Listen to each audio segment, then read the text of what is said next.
Ранішні серыял. Добрай раніцы, шаноўныя сябры. Разам з вами я, Аліка Пташук. Прапаную вам паслухаць першыя старонкі аповесці Жоржа Семенона «Дзяўчына і бясхвостыя парсючкі». Пераклад з французскай Алеся Асташонка. Раздзел першы. Маладыя жонкі любяць ушываць гузікі.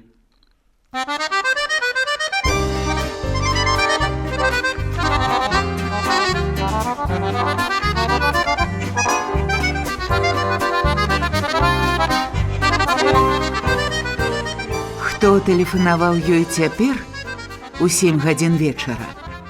Жермен не сумнявалася. Марсель павінен быў пазваніць ёй з рэдакцыі.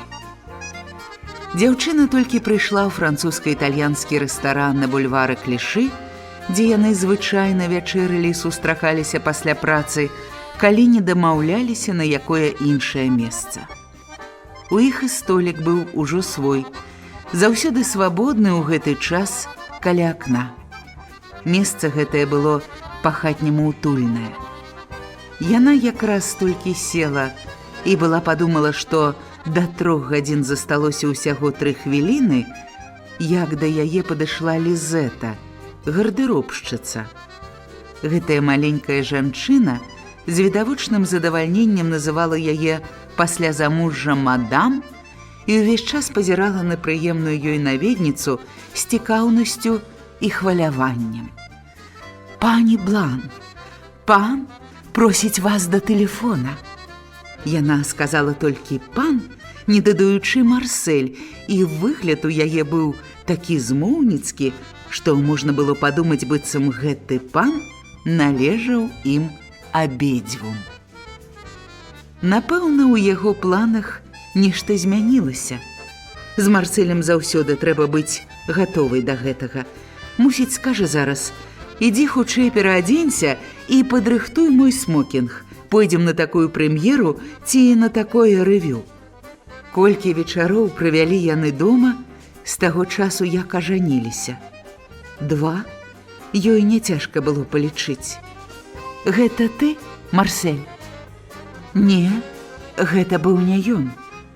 Сакратарка з рэдакцыі газеты, у якой працаваў Марсель. Жанчыны ўжо добра ведалі адна адну па голасе. «Перадаю слухаўку вашаму мужу, пані Блан». Значыць, ён быў у рэдакцыі і нічога яшчэ не піў, бо варта было яму выпіць 2-3 глыткі аператыву, і яна прыкмячала гэта па тым, як ён гаварыў. Язык у яго ўжо тады трохі заплятаўся. Ёй, дарэчы, падабалася слухаць Марселя, калі ён быў крышачку на падпітку. Ён быў такі добры, лагодны, бы дзіця. Яна яму пра гэта не казала, але заўсёды слухала яго у такія моманты прыязна. «Гэта ты, зайчык? Калі ласка, не крыўдзіся, павячэры без мяне. У мяне ў кабінеце Джон Діксон. Ага, Тэрнераў менеджер. Настойвае, каб я павячэраў з ім перад матчам, ну ніяк нельга адмовіцца». Жермен успомніла, што Марсель мусіў пайсці на матч па боксе. Гэтага спорту яна не любіла, апроч таго адразу ж зразумела, што сёння ў яго рабочы вечар, а ў такія яна старалася не замінаць яму. «Ведаеш, гэтыя баксёрскія заўзятары не дужа пакутаюць ад залішняга выхавання. Дык я баюся, што пацапаюся з імі», – сказала яна. «А што ты будзеш і рабіць, зайчык? У кіно пойдзеш?» – спытаў Марсель. «Не ведаю яшчэ. Відаць, пайду дамоў. Я вярнуся недзе ў 11:30. Пасядзім трохі, чаю вып'ем. Я напишу матэрыял, занясём яго разам у рэдакцыю. А можа, хочаш пасядзець, як закончу ў шынку?» «Не-не, пабудзем дома». Ёй не стала сумна. Вядома, яна не павесялела, але трэба было прывыкаць. Такая ўжо ў яго работа. Павячэрала адна. 2 ці 3 разы ледзь не загаварыла сама з сабою, нахіліўшыся над талеркаю, так прывыкла ўжо думаць у голас. «Дэсерту не будзеце? А мо кавы, пані Блан?» «Дзякуй, не хачу болей». Праходзячы каля рэкламных агнёў кінатэатра, яна падумала: дарма сказала, што адразу вернецца дамоў. Але потым заспяшалася. Настрой у яе быў цудоўны, быццам гэта свята чакаць мужа, пакуль ён вернецца. Дагэтуль яна чакала яго зазвычай ці ў барах, ці ў шынках, дзе ён назначаў ёй спатканне. Такім чынам яны, па сутнасці, і да кватэры сваёй як след не прывыклі. Яна прайшла пехам па вуліцы Калінкур, якая спакваля ціхала, і ўсё больш выдавала на правінцыйную, па меры таго, як аддаляліся бульвары Манмартра. Вечар быў мяккі, даволі цёплы, як на снежань, але дажджлівы. Лёгкі туман ахутаў вулічныя агні пяшчотнай смугою.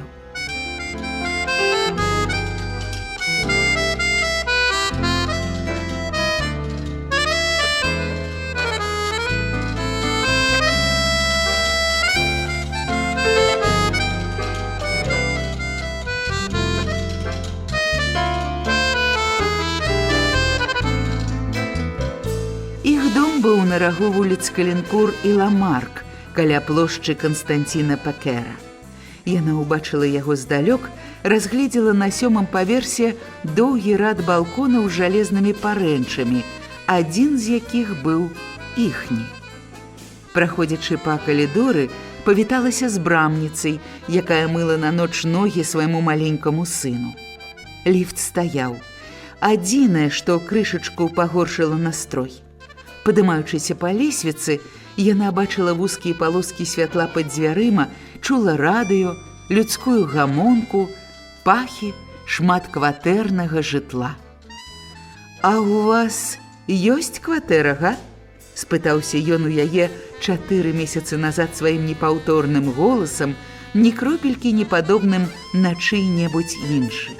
Ніколі нельга было угадаць, ці жартуе ён, ці гаворыць сур'ёзна. Гэта было ў Марсандзе, на беразе Сены, дзе яны пазнаёміліся ў канцы лета. Жармен, который ўжо год ездзіла туды адпачываць па выхадных са сваімі прыяцелямі. Адзін хлопец неяк прывёў у іх кампанію Марселя, і той пачаў заходзіць у катэдж, дзе яны спыняліся. «Я здымаю мэбляваны пакой». «Я таксама. А вам гэта даспадобы?» – спытаў Марсель. «Ну, што зробіш, калі нічога лепшага няма?» – адказала яна. «Ну, дык вось, я знайшоў на днях кватэру». «Свая кватэра? Цуд з цудаў! Мара 500 000 парыжан! Чакайце, гэта на Манмартры. З усіх вокнаў гарадская панарама і балкончык ёсць. Не больш, праўда, за 3 насоўкі, але паснедаць на ім у сонечнае надвор'е можна, калі яно сонечнае. Я ўжо заплаціў, ну а цяпер шукаю жонку. Гэта тэрмінова, 15 кастрычніка перабіраюся». Памаўчаўшы, дадаў: «Кухня, сталоўка, спальня, балкон, ванная. Як вам усё гэта?» Ёй гэта была ўсё яшчэ вялікая радасць. Выйшаўшы на сваю лесвічную пляцоўку, апусціць руку ў сумку, пашукаць там ключ, адчыніць дзверы, запаліць святло, кінуць позірк на Марселева паліто, люльку, пантофлі ў спальні. «Шкада, дарагі, што цябе няма дома», – сказала яна сама сабе. Прабавілі б разам цудоўны вечар. Размаўляючы ў голас, яна пачувала сябе весялей. Усё-такі надта часта заставалася дома адна. Марсель жартаваў: «Разумееш, я яшчэ не зусім прызвычаіўся быць мужам, але гэта прыйдзе пазней, калі мне будзе, ну як ты думаеш, колькі? 50? 60? Яна пачала была чытаць. Пасля вырашыла навесці парадак у гардэробе, дзе перашыць гузік, дзе перагледзець, ці не распаролася што. У 9 гадзін зірнула колькі часу і падумала, што матч у зале «Ваграм» пэўна пачаўся.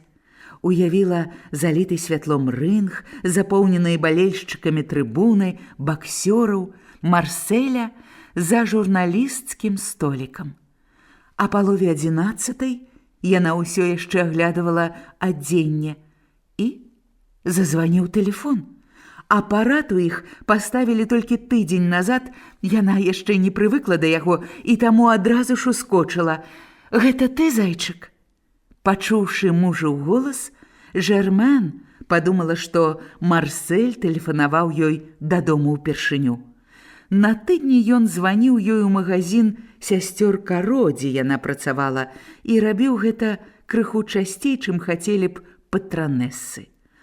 «Ну, што робіш?» – спытаў ён. «Гузікі перашываю». Нешта не спадабалася ёй у Марселевым голасе. А што? Пакуль зразумець не магла. Ён яшчэ не піў, яна гэта адчула. Аднак голас у яго быў нейкі незвычайны. Нібыта няёмка яму было акурат як тады, калі спрабаваў маніць. «Не ўмееш ты хлусіць», – сказала яна, пасля паўтарыла гэта яшчэ і яшчэ. «Проста хацеў сказаць табе добры вечар», – прамармытаў ён у адказ. «Ну і матч зараз пачнецца. Людзей яблыку няма дзе ўпасці. Чуеш, мусіць, як тут?» Але колькі яна не напружвала слых, не чула ніякага шуму з хваляванай залы. «Ну, думаю, што да апоўначы вярнуся. Алё, чаму ты маўчыш?» – спытаў яе Марсель. «Я цябе слухаю», – адказала Жермен. «Ты не ў гуморы?» «Ды не. Сумна?» «Не, мілы, не разумею, чаму ты турбуешся?» «Не турбуюся я. Слухай, а калі я...» Жермен вырашыла, што зараз усё-ткі дапытаецца, чаму ён ёй пазваніў. «А калі я трохі спазнюся?»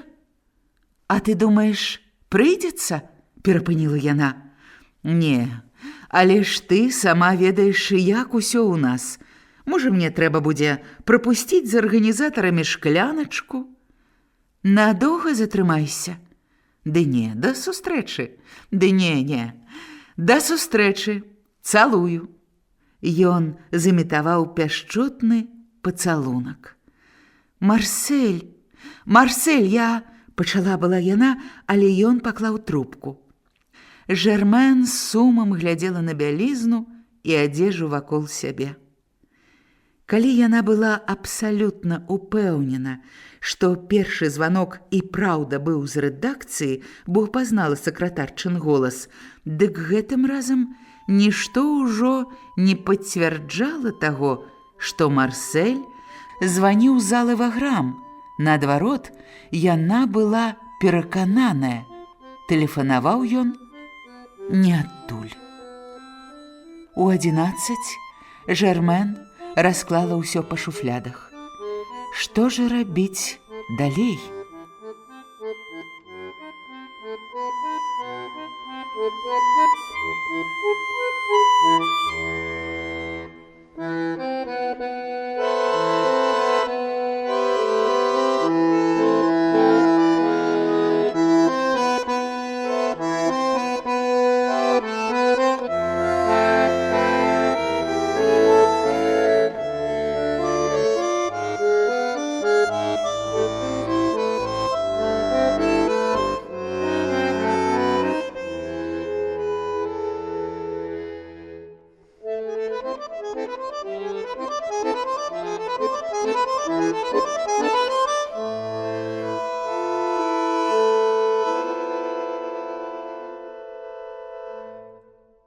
Шаноўныя сябры, выслухалі першай старонкі аповесці Жоржа Семенона «Дзяўчына і бясхвостыя парсючкі».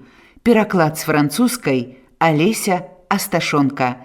На гэтым я, Ліка Пташук, развітваюся з вами да наступнай літаратурнай сустрэчы.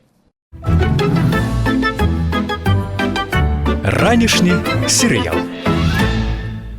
Добрай раніцы, шаноўныя сябры. Разам з вами я, Ліка Пташук. Прапаную вам паслухаць чарговыя старонкі аповесці Жоржа Семенона «Дзяўчына і бясхвостыя парсючкі». Пераклад з французскай Алеся Асташонка.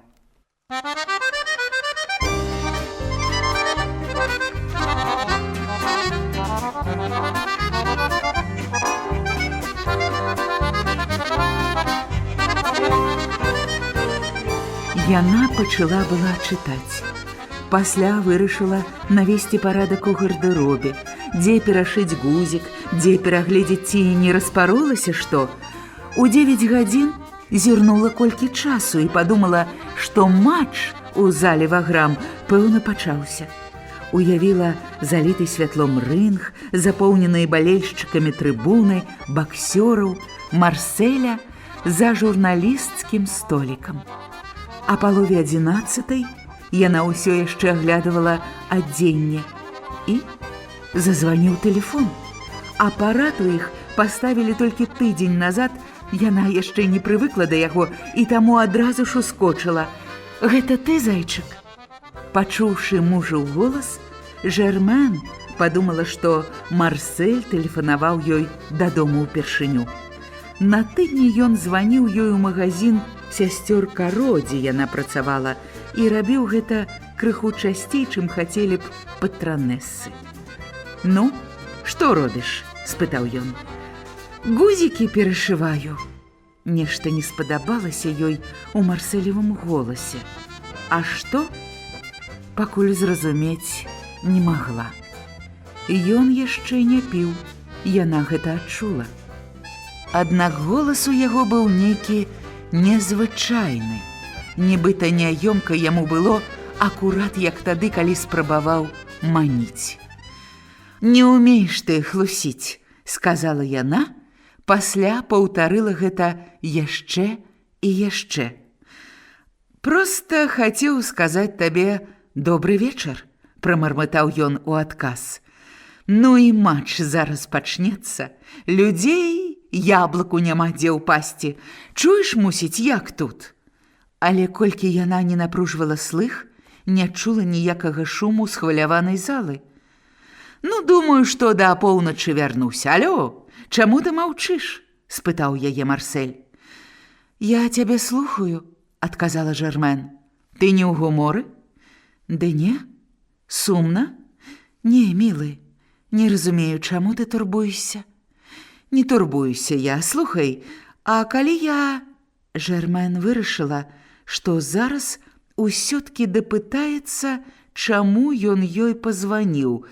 «А калі я трохі спазнюся?»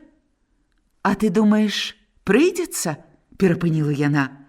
«Не, але ж ты сама ведаеш, як усё ў нас. Можа, мне трэба будзе прапусціць з арганізатарамі шкляначку?» «Надоўга затрымайся?» «Ды не, да сустрэчы». «Ды не, да сустрэчы. Цалую». Ён зымітаваў пяшчотны пацалунак. «Марсель, я...» – пачала была яна, але ён паклаў трубку. Жермен сумам глядзела на бялізну, і адзежу вакол сябе. Калі яна была абсалютна упэўнена, што першы званок і праўда быў з рэдакцыі, бо пазнала сакратарчын голас, дык гэтым разам нішто ўжо не пацвярджала таго, што Марсель званіў з залы «Ваграм». Наадварот, яна была перакананая. Тэлефанаваў ён не адтуль.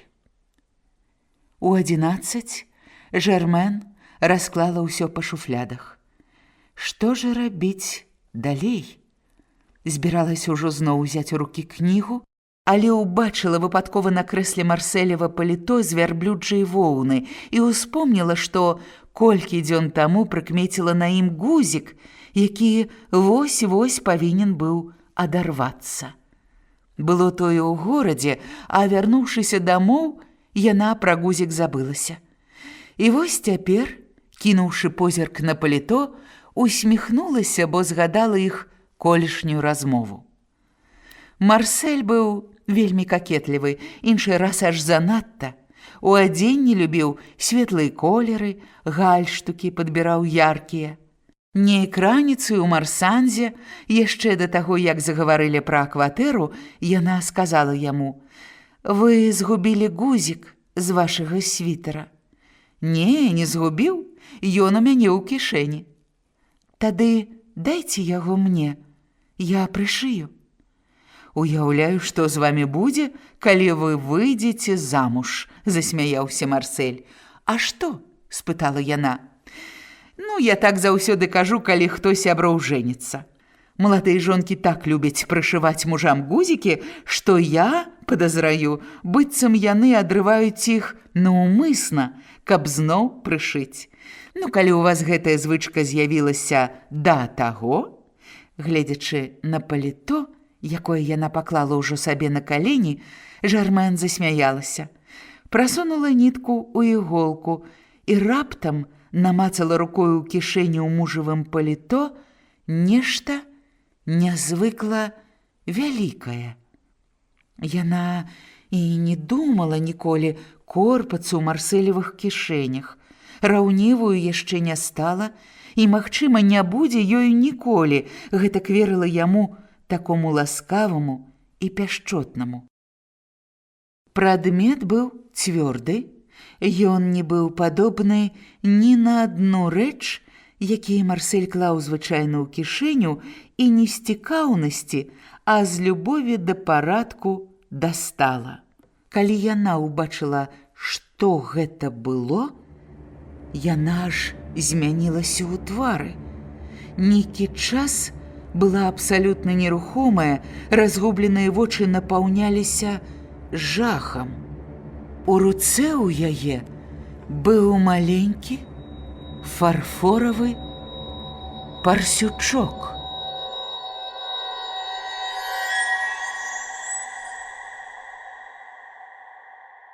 Яна паглядзела на гадзіннік.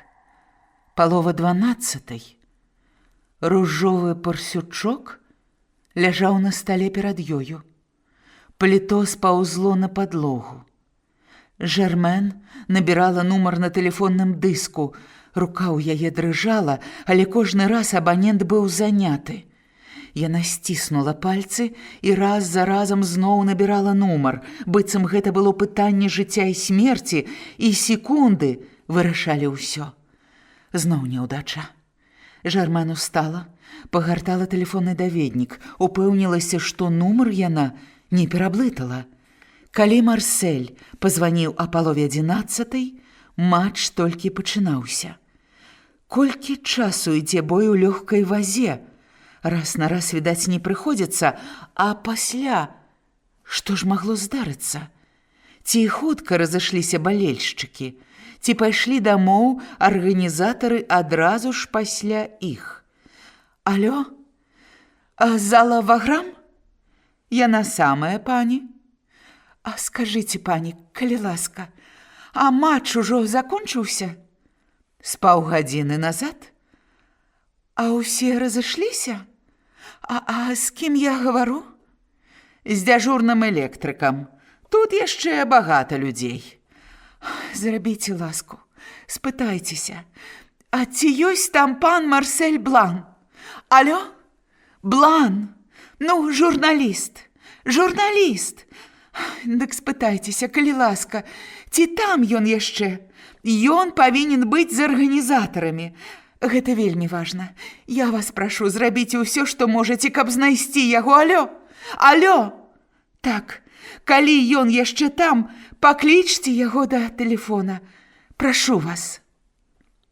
Чакаючы, яна пашкадавала, што была такая нястрымная, і цяпер вось уткнулася, мусіць, Марселю сваім недарэчным званком. Што яна яму скажа? Можа, ён вернецца, пакуль яна будзе чакаць яго каля тэлефона. На лесвіцы пачуліся чыесьці крокі. Не, гэта на 4-м паверсе. А што, калі ён узяў таксі адразу ж пасля матча? Марсель не любіў чакаць аўтобусаў, а ў метро ўвогуле не ездзіў. Баяўся. Алё? А што вы скажаце? Яго ў вас няма? А вы не ведаеце, ці... Электрык паклаў трубку. І яна зноў разгублена утаропілася вачыма у ружовага парсючка на стале. Бясхвостага парсючка.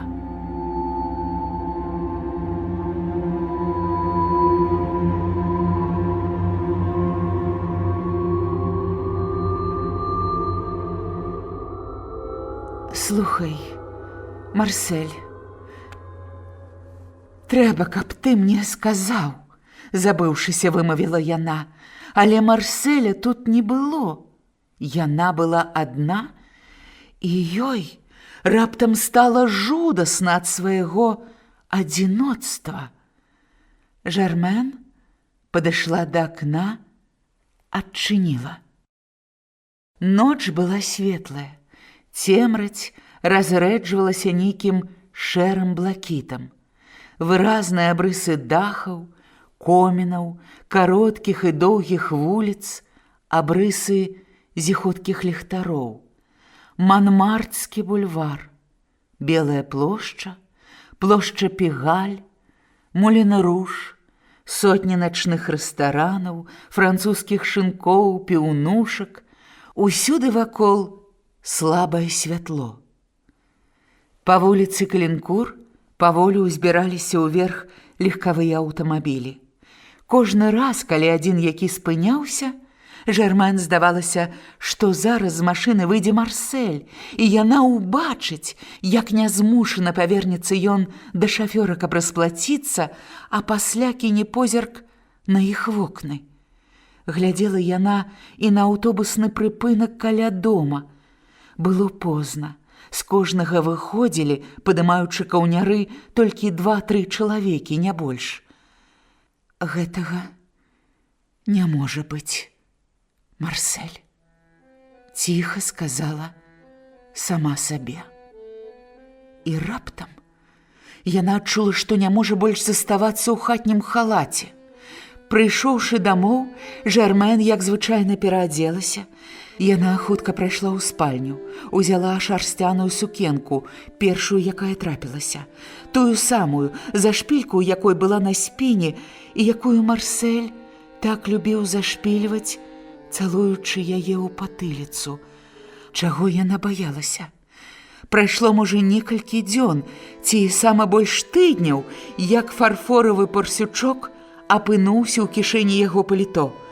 А калі Марсель апранаў яго? Трэба было ўспомніць. У яго ж былі толькі 2 паліто. І ўвогуле, яна павінна была згадаць гэта, бо кахала яго, і таму ўсё ў ім прыкмячала. 100 разоў на дзень яна ў потакі з захапленнем разглядвала яго, асабліва ягоную дужую постаць. А як яна любіла глядзець на мужа, калі ён тушыў цыгарету. Марсель рабіў гэта так элегантна. Удзень яны яшчэ паабедалі разам, і не ў французска-італьянскім рэстаране, куды звычайна хадзілі ўвечары, а бліжэй да вялікіх бульвараў у матухны Катрын. Але яна ніяк не магла ўспомніць, калі ён апошні раз апранаў гэтае паліто.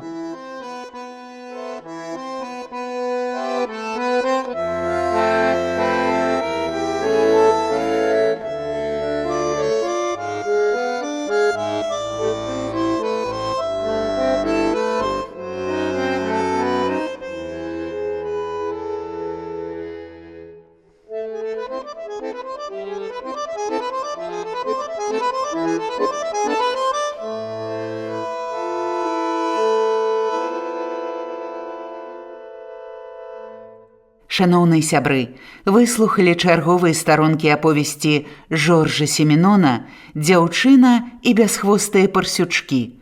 Пераклад з французскай Алеся Асташонка. На гэтым я, Ліка Пташук, развітваюся з вамі да наступнай літаратурнай сустрэчы. Ранішні серыял. Добрай раніцы, шаноўныя сябры. Разам з вамі я, Ліка Пташук. Прапаную вам паслухаць чарговыя старонкі аповесці Жоржа Семенона «Дзяўчына і бясхвостыя парсючкі». Пераклад з французскай Алеся Асташонка.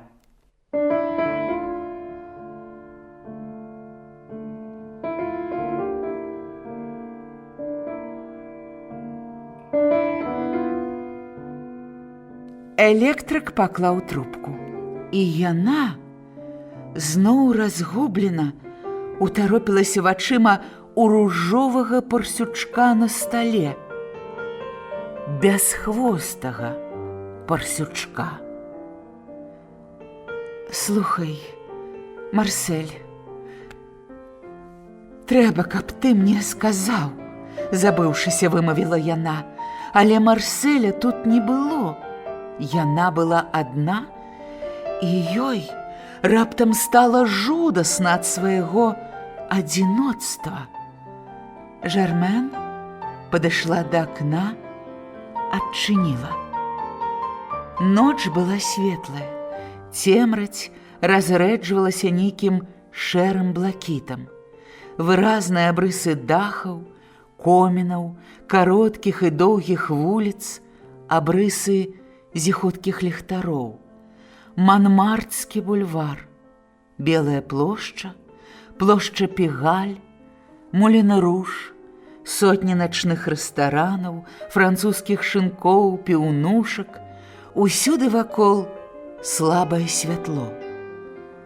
Па вуліцы Калінкур паволі ўзбіраліся ўверх легкавыя аўтамабілі. Кожны раз, калі адзін які спыняўся, Жармен здавалася, што зараз з машыны выйдзе Марсель, і яна ўбачыць, як нязмушана павернецца ён да шафёра, каб расплаціцца, а пасля кіне позірк на іх вокны.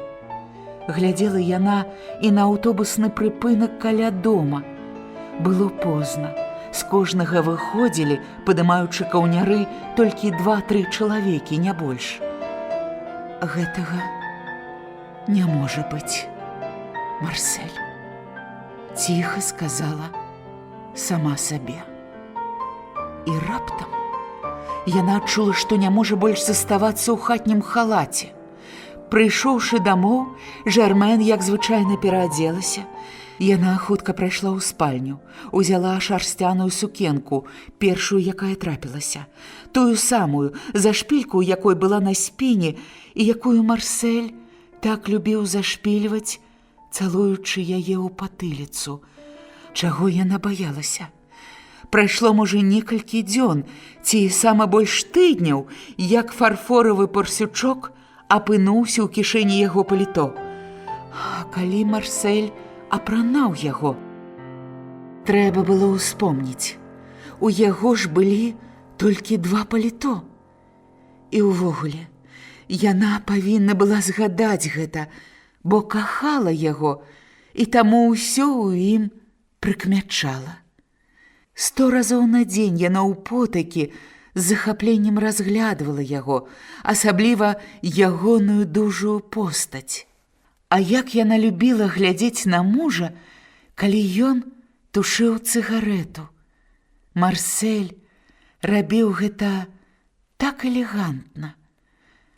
Удзень яны яшчэ паабедалі разам, і не ў французска-італьянскім рэстаране, куды звычайна хадзілі ўвечары, а бліжэй да вялікіх бульвараў у матухны Катрын.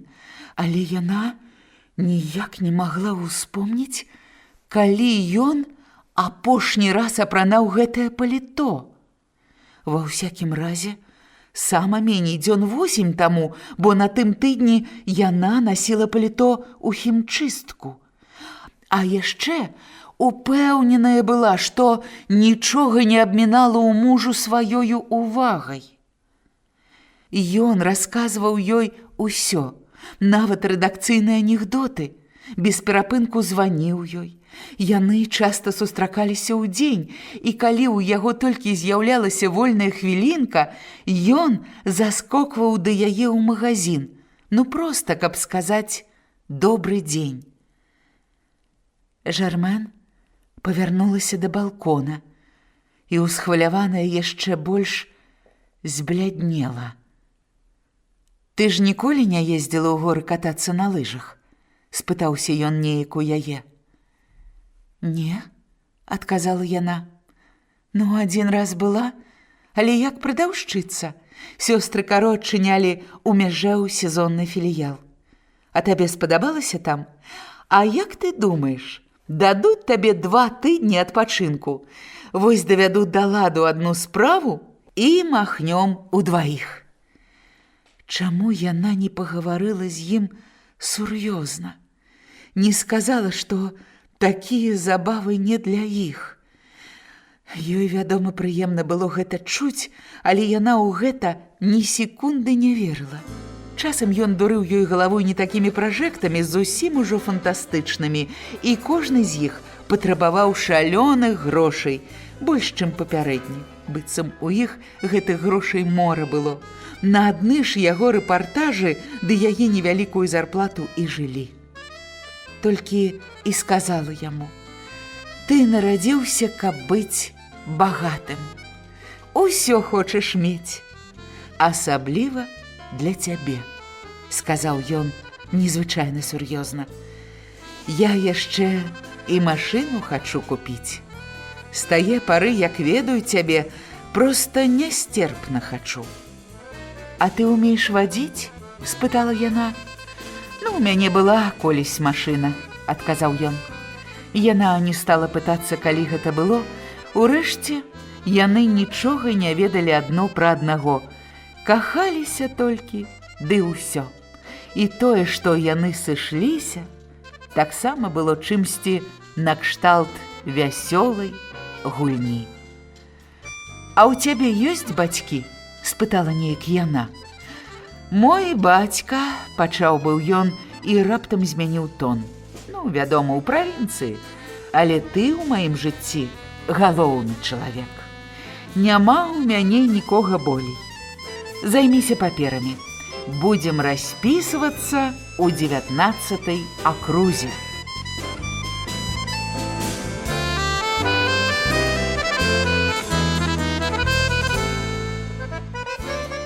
У гэтай акрузе, каля скверы святога Георгія, Жармен здымала мэблевы пакой.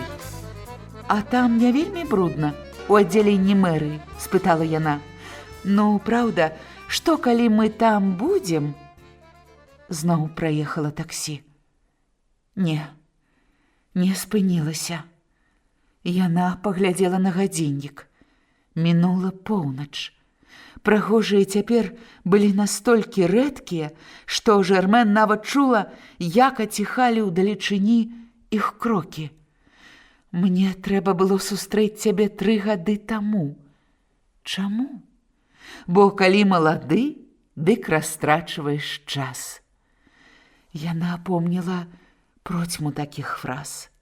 І значэння ім ніякага нібыта не надавала, але яны пастаянна ўсплывалі ў памяці. Увогуле, ён быў тэмпераментны, і ўсё ў яго выходзіла неяк нязмушана. Натуральная была ў яго весялосць, натуральная была гуллівасць, і аднак бывалі моманты, калі ён раптам рабіўся вельмі сур'ёзны. «Ты ўбачыш, што я не такі благі, як здаецца?» «Чаго гэта ты благі?» Ён смяяўся і цалаваў яе. «Урэшце, я ад іншых не адрозніваюся. Ёсць ува мне і добрае, і кепскае. Так перамяшалася, што бывае, сам не магу разабрацца, што я за тып». Толькі б ён вярнуўся. Пад'ехаў у таксі дадома, выйшаў з машыны, павярнуў за рог. Толькі б яна пачула на лесвіцы яго крокі. Чаму ён пазваніў а палове 11-й? Чаму ў яго быў такі ненатуральны голас? Нібыта ён, калі тэлефанаваў першы раз, нешта ад яе ўтойваў. Дарэмна яна званіла ў залу Ваграм. Цяпер ёй гэта было ясна. Невядома яшчэ, да чаго яно можа прывесці. Ці сказала дзяжурнаму электрыку, што яна Марсэлева жонка, а вось гэтага Жэрмэн ужо не памятала. Ды не, немагчыма, каб менавіта сёння. А чаму якраз сёння? Але чаму тады ён гаварыў з ёю пра адпачынак у гарах і нават пра аўтамабіль? На якую такую справу, што трэба было давесці да ладу, мог разлічваць? Што ў яго было апроч спартыўных рэпартажаў? Працэнты, які атрымліваў як удзельнік маленькага акцыянернага таварыства? Але там ён мог зарабіць максімум некалькі тысяч франкаў. Яна зноў падышла да тэлефона. Не трэба, не трэба. Вярнулася да балкона. На вуліцы ішоў дробны, але шумны дождж. Паветра было свежае. Уначы Парыж рабіўся больш загадкавы. Чаму ж Марсель не вяртаецца? Тэлефон. Яна падыходзіла да яго, перадумвала званіць, адыходзіла, вярталася зноў. Алё, міжгародні? А будьце ласкавы, пані, а дайце мне Жуанвіль, нумар 147. Глядзець гэты нумар у даведніку ёй не трэба было. Ёй чуўся бой гадзінніка на тэлефоннай станцыі. Бог яго ведае чаму, але яго ўдары будзілі ў ёй успамін пра вялізны, пусты бацькаў дом. Ніхто не адказвае. Пазваніце яшчэ раз. Я прашу вас, пані, пазваніце. Я ўпэўнена, што гаспадар дома. Проста спіць у гэты час, вось і ўсё. Пазваніце яшчэ раз. Зрабіце ласку, пані. Зноў званок. Чакаючы, яна ўслухоўвалася ў цішыню. Крокі па лесвіцы. Сцішыліся, не ягоныя. На вуліцы спынілася таксі, аўтобус. Алё? Гэта я, Жэрмэн. Ты спіш? Праўда спіш? А ў цябе нікога няма? Загаварыўшы, яна адразу ж зрабілася змрочная. Прабач, што разбудзіла. Што ты кажаш? Падагра? А, даруй, не ведала. Ды не, нічога. Голас на тым канцу лініі быў бурклівы. Акурат голас чалавека хворага на падагру, які вымушаны быў у час прыступу устаць сярод ночы з ложка і спусціцца на першы паверх да тэлефона. Трэба, каб ты сказаў мне дакладна, ці ведаеш такога чалавека, як Марсель Блан? Мне прозвішчаў не называюць, раздражнёна адказаў чалавек. Гэта неабходна. Ну ты разумееш, Марсель. А што будзе, калі адкажу? Спытаў чалавек. Ты яго ведаеш? Ні слова адказу. Трэба, каб ты адразу ж адказаў. Гэта вельмі важна. Апошняе, пра што я ў цябе пытаюся, ты яго ведаеш? А што ён сабой уяўляе? 25 гадоў. Прыгожы малады мужчына. Брунет, элегантны, часта апранае паліто з вярблюджай воўны. Яна затаіла дыханне. Светлая, зусім светлая. Зноў цішыня. Ты яго ведаеш?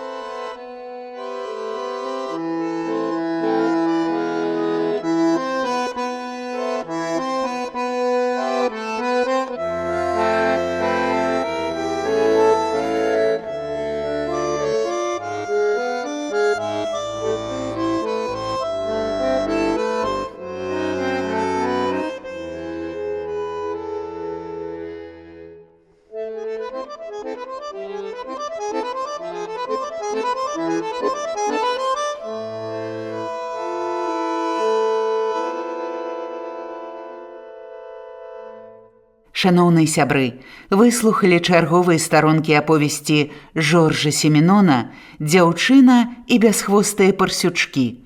Пераклад з французскай Алеся Асташонка. На гэтым я, Ліка Пташук, развітваюся з вамі да наступнай літаратурнай сустрэчы. Ранішні серыял. Добрай раніцы, шаноўныя сябры. Разам з вамі я, Ліка Пташук. Прапаную вам паслухаць чарговыя старонкі аповесці Жоржа Семенона «Дзяўчына і бясхвостыя парсючкі». Пераклад з французскай Алеся Асташонка.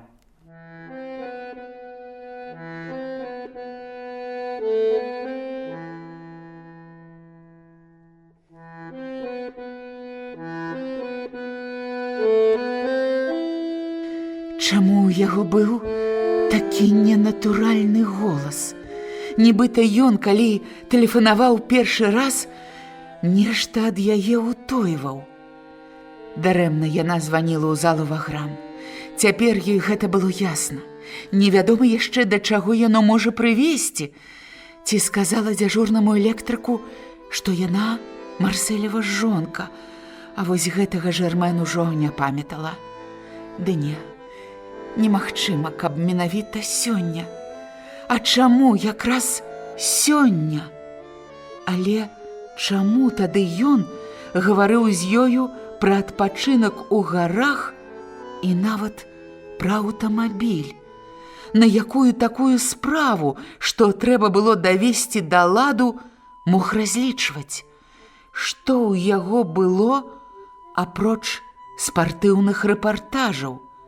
Працэнты, які атрымліваў як удзельнік маленькага акцыянернага таварыства, але там ён мог зарабіць максімум некалькі тысяч франкаў. Яна зноў падышла да тэлефона. Не трэба, не трэба. Вярнулася да балкона. На вуліцы ішоў дробны, але шумны дождж. Паветра было свежае. Уначы Парыж рабіўся больш загадкавы. Чаму ж Марсель не вяртаецца? Тэлефон. Яна падыходзіла да яго, перадумвала званіць, адыходзіла, вярталася зноў. Алё, міжгародні? А будьце ласкавы, пані, аддайце мне Жоанвіль, нумар 147. Глядзець гэты нумар у даведніку ёй не трэба было. Ёй чуўся бой гадзінніка на тэлефоннай станцыі. Бог яго ведае чаму, але яго ўдары будзілі ў ёй успамін пра вялізны, пусты бацькаў дом. Ніхто не адказвае. Пазваніце яшчэ раз. Я прашу вас, пані, пазваніце. Я ўпэўнена, што гаспадар дома. Проста спіце ў гэты час, вось і ўсё. Пазваніце яшчэ раз. Зрабіце ласку, пані. Зноў званок. Чакаючы, яна ўслухоўвалася ў цішыню. Крокі па лесвіцы сцішыліся, не ягоныя. На вуліцы спынілася таксі, аўтобус. Алё? Гэта я, Жэрмэн. Ты спіш? Праўда спіш? А ў цябе нікога няма? Загаварыўшы, яна адразу ж зрабілася змрочная. Прабач, што разбудзіла. Што ты кажаш? Падагра? А, даруй, не ведала. Ды не, нічога. Голас на тым канцу лініі быў бурклівы. Акурат голас чалавека хворага на падагру, які вымушаны быў у час прыступу устаць сярод ночы з ложка і спусціцца на першы паверх да тэлефона. Трэба, каб ты сказаў мне дакладна, ці ведаеш такога чалавека, як Марсель Блан? Мне прозвішчаў не называюць, раздражнёна адказаў чалавек. Гэта неабходна. Ну ты разумееш, Марсель. А што будзе, калі адкажу? Спытаў чалавек. Ты яго ведаеш? Ні слова адказу. Трэба, каб ты адразу ж адказаў. Гэта вельмі важна. Апошняе, пра што я ў цябе пытаюся, ты яго ведаеш? А што ён сабой уяўляе?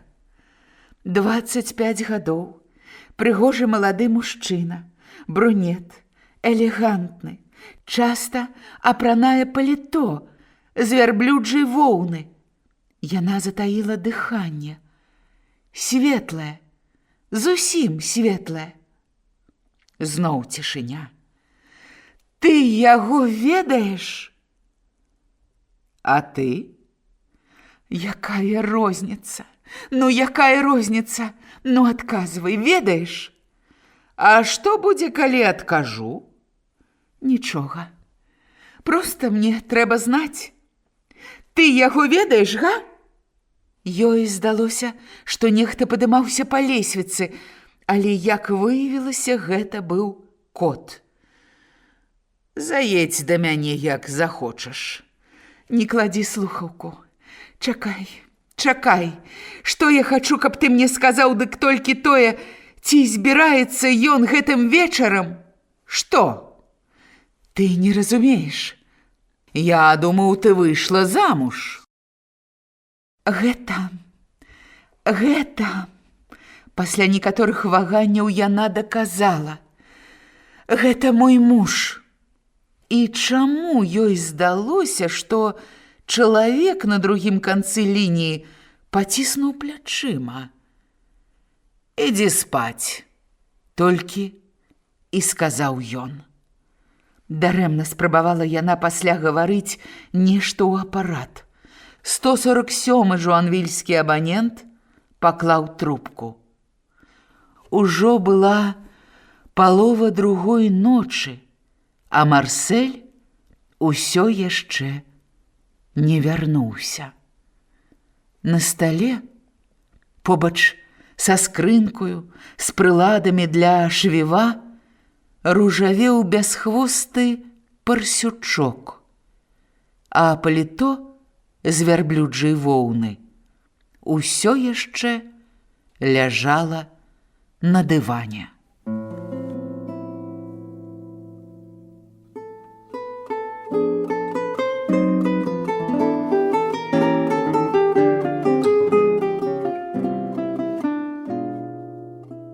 Раздзел 2. Гандляр бясхвостымі парсючкамі.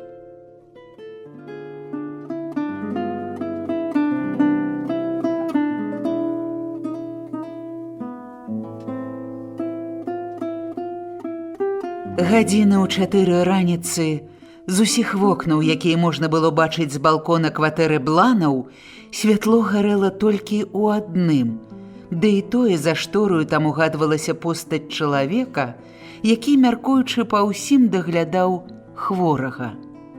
Марсель не вярнуўся. Ён не пазваніў, не даў па сабе знаку. І роўна о 5 гадзіне Жермен вырашыла зрабіць яшчэ адзін тэлефонны званок. Алло? Гэта ты, Івета? Ты спіш, бедная. Не злуйся на мяне. Ну, гэта я, Жермен. Алло, хочаш выручыць мяне? Што ты кажаш? Дзяўчына на другім канцы лініі прамармытала. Ну, а што табе? Іветта працавала разам з ёю. Гэта была мажная дзяўчына 28 гадоў, зусім непрыгожая. Яна ведала сваю непрывабнасць і, адкінуўшы ўсякую зайздрасць да панаднай Жермен, патрапляла заставацца лепшай яе сяброўкай, самай вясёлай і зычлівай. Паслухай, хуценька апранайся, няважна як. А каб хутчэй паспела, закажу табе таксі. Адразу ж едь да мяне, чуеш? Сказаўшы «Ну, што табе?», Іветта не выявіла ні здзіўлення, ні цікаўнасці. Праз чвэрць гадзіны яна ўжо была ў Жермен. Ты, мусіць, здзіўлена. А усякае бывае, цётка, адказала Іветта. Марселя няма. О, я і не сумнявалася. Калі быў, ты б мяне не клікала? Я табе пазней усё растлумачу. Не, скажу табе шчыра, я не змагу растлумачыць гэта, нават табе. А куды мне ісці шукаць яго? Спытала Іветта. Сказаць яму, што ты захварэла ці што, стралялася? Гэта я выйду. Ты застанешся тут. Толькі слухай, сядзі каля тэлефона. Пазвоніць, запішы як след, што скажуць. Калі гэта будзе Марсель, скажаш, хто ты. Ён цябе ведае. Скажы яшчэ, што я выйшла і хутка вярнуся. Калі ж ён прыйдзе, скажы тое самае. Скажы, што я ўстрывожылася і пайшла яго шукаць. 4:30, заўважыла Іветта. І раздзявацца не варта. А можна легчы на канапу? Вядома. А піць у цябе нічога няма? Ёсць. Бутэлька каньяку ў насценнай шафе. Праз хвіліну-другую Жермен ужо садзілася ў таксі, якое прывезла сюды Іветту і чакала дагэтуль новага кліента. У Жуанвіль, уздоўж Марны. Я скажу, дзе спыніцца. Жермен супакоілася, узяла сябе ў рукі. Чакаць яна ўжо больш не магла, трэба было нешта рабіць. Вуліцы былі пустыя, толькі некалькі грузавікоў з гароднінай праехалі на рынак. Менш чым праз паўгадзіны таксі ўехала ў Жуанвіль. Трохі пазней Жермен спыніла машыну каля вялікай адзінокай вілы на беразе ракі. «Чакайце мяне, калі ласка». Яна пазваніла. Ведала, што не хутка адчыняць. Да таго ж, як пачула першыя мяккія крокі за дзвярыма, дакладней перш чым, напружыўшы слых, угадала іх, званіць прыйшлося некалькі разоў. Цяпер чакала, пакуль гаспадар уважліва разгледзець яе праз вочку ў дзвярах. Нервавалася. Ішоў дождж. Яна была ўжо ўся мокрая. «Гэта я», — сказала Жермен. «Адчыні». «Ах, прынесла ж цябе халера», — прабурчаў за дзвярыма бацька. Аднак адчыніў.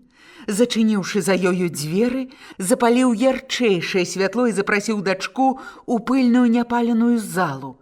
Там было сыра, непрыбрана, пахла цвіллю. «Не вярнуўся муж?» — спытаў бацька, хутаючыся ў халат, асцярожна сеў у старое крэсла. «Калі б вярнуўся, мяне б тут не было». Гэты вялізны чалавек з гадамі стаў азызлы. Твар у яго праз хваробу сасудаў барвовеў ледзь да сінявы, а пад вачыма з'явіліся страшэнныя мяшкі. Час ад часу ён дакранаўся рукою да распухлай ад падагры нагі. Бацька глядзеў на дачку з цікаўнасцю, не без іроніі, але і крыху задаволена. «Ну, як жывеш? Не заязджаеш. Не варта задужа казырыцца. Калі я іншы раз думаю пра ўсё, што ты мне колісь напляла, пасля пра гэта. Я прыехала пагаварыць з табой сур'ёзна. Ты ведаеш Марселя? Ты ж не лічыш, мусіць, што я ведаю толькі аднаго Марселя. Ты б хоць прозвішча сказала, а не задавала загадак. Што з ім здарылася, га? У турму засадзілі». Яна не стала абурацца, толькі прашаптала. «Я не ведаю. Ён яшчэ не вярнуўся дамой сёння ноччу. І я выпадкова знайшла ў яго кішэні аднаго з тваіх парсючкоў. Калі ён прыходзіў да цябе? Калі?» Бацька, якога ўсе ведалі як пана Франсуа, праводзіў на гэтай вялізнай цаглянай вілі толькі ночы і выхадныя. У самым цэнтры Парыжа, каля сабора святой маці Ларэты, за 2 крокі ад залы мастацкіх выстаў Друо, у яго быў вялікі салон антыкварыяту, які больш выдаваў на краму старызніка. У магазине можна было знайсці ўсё. Старадаўнія фатэлі, сакрэтнікі, жаўцелыя стампы, карціны, нібыта арыгіналы, кітайскія забаўкі з нефрыту, вырабы са слановай косці. Там, таксама як і на вілле, было пыльна, адусюль патыхала старызнаю, ды і сам гаспадар крамы быў заўсёды у пракаветным завэцганым касцюме, які проста вісеў на ім, локці свецяцца, засалены каўнер ажно блішчыць.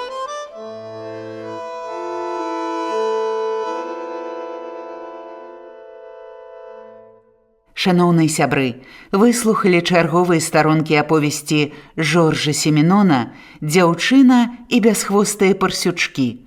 Пераклад з французскай Алеся Асташонка. На гэтым я, Ліка Пташук, развітваюся з вамі да наступнай літаратурнай сустрэчы. Ранішні серыял. Добрай раніцы, шаноўныя сябры. Разам з вамі я, Ліка Пташук. Прапаную вам паслухаць чарговыя старонкі аповесці Жоржа Семенона «Дзяўчына і бясхвостыя парсючкі». Пераклад з французскай Алеся Асташонка.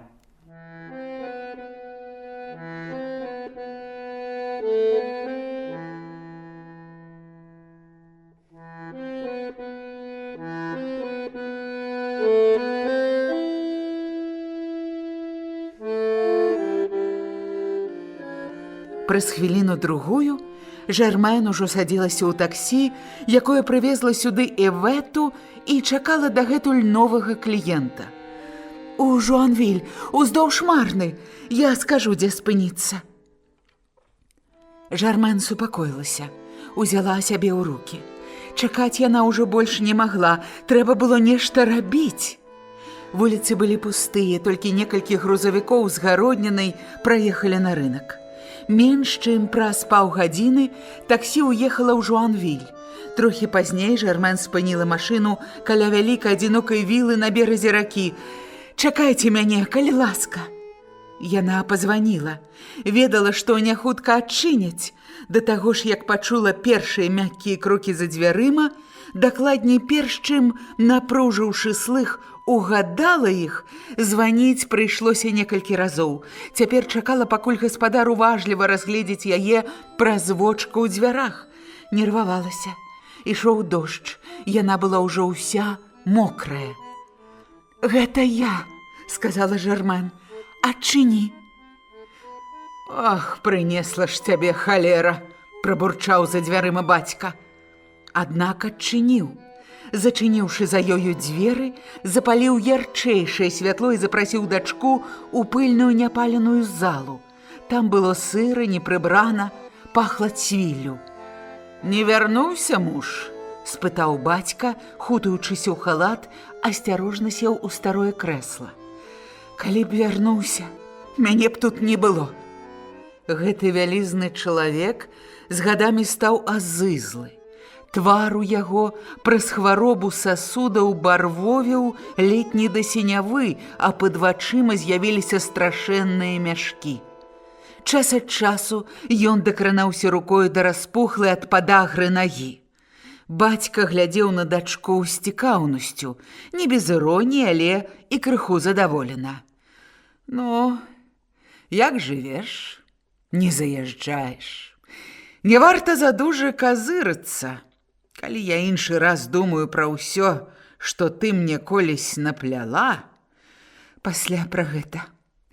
Я прыехала пагаварыць з табой сур'ёзна. Ты ведаеш Марселя? Ты ж не лічыш, мусіць, што я ведаю толькі аднаго Марселя. Ты б хоць прозвішча сказала, а не задавала загадак. Што з ім здарылася, га? У турму засадзілі».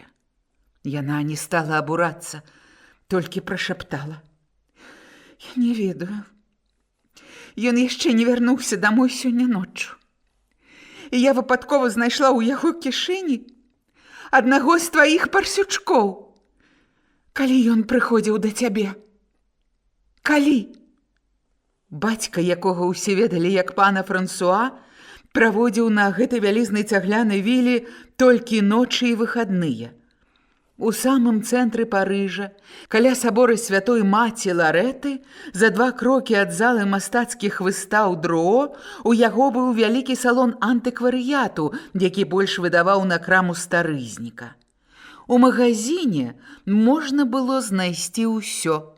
Старадаўнія фатэлі, сакрэтнікі, жаўцелыя стампы, карціны, нібыта арыгіналы, кітайскія забаўкі з нефрыту, вырабы са слановай косці.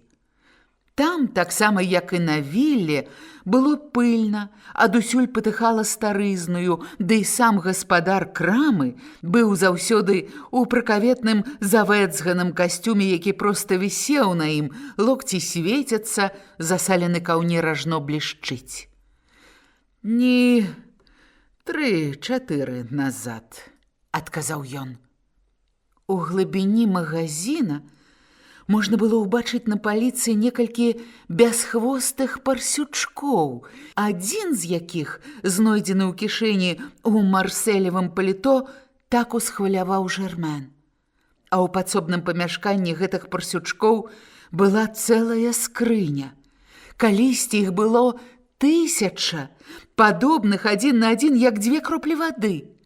Адсутнасць звычайнага скручанага хвосціка, які надае жывым парсючкам такі вясёлы выгляд, рабіла іх фарфоравых братоў вельмі прыкметнымі. Некалькі гадоў таму у краму прыйшоў коме-ваяжор і паказаў пану Франсуа адну такую забаўку.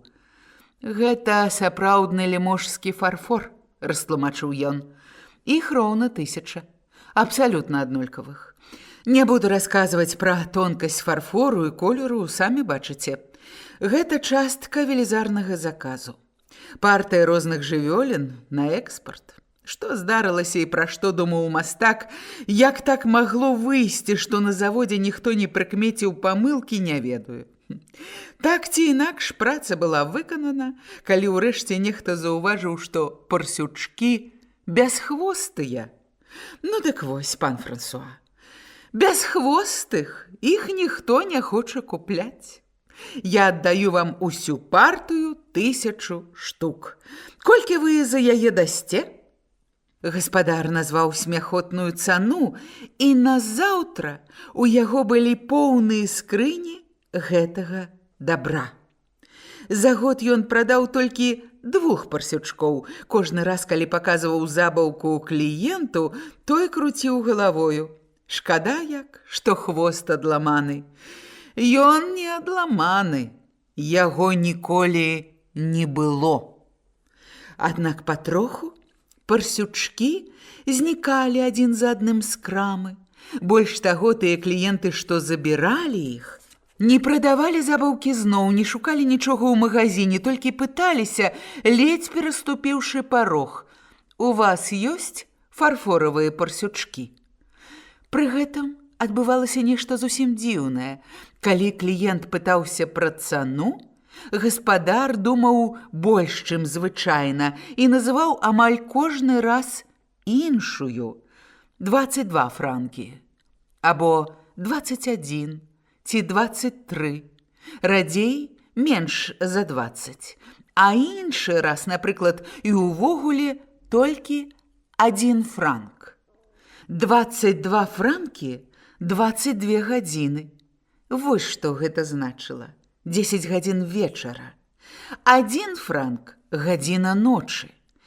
У гэты час пан Франсуа мусіў чакаць кліента ў сябе на віле. Такім чынам, усе гэтыя людзі маглі прыходзіць да гаспадара ў краму, і ніхто чужы ні пра што не здагадваўся. Ды і госцю, нават новаму, не трэба было нічога расказваць, толькі ён пытаўся пра парсючкоў, як адразу ж рабілася ясна, што прыслаў яго сюды свой чалавек, які прадаў яму арыгінальную забаўку, і гаспадар назначаў кліенту час спаткання ў Жуанвілі.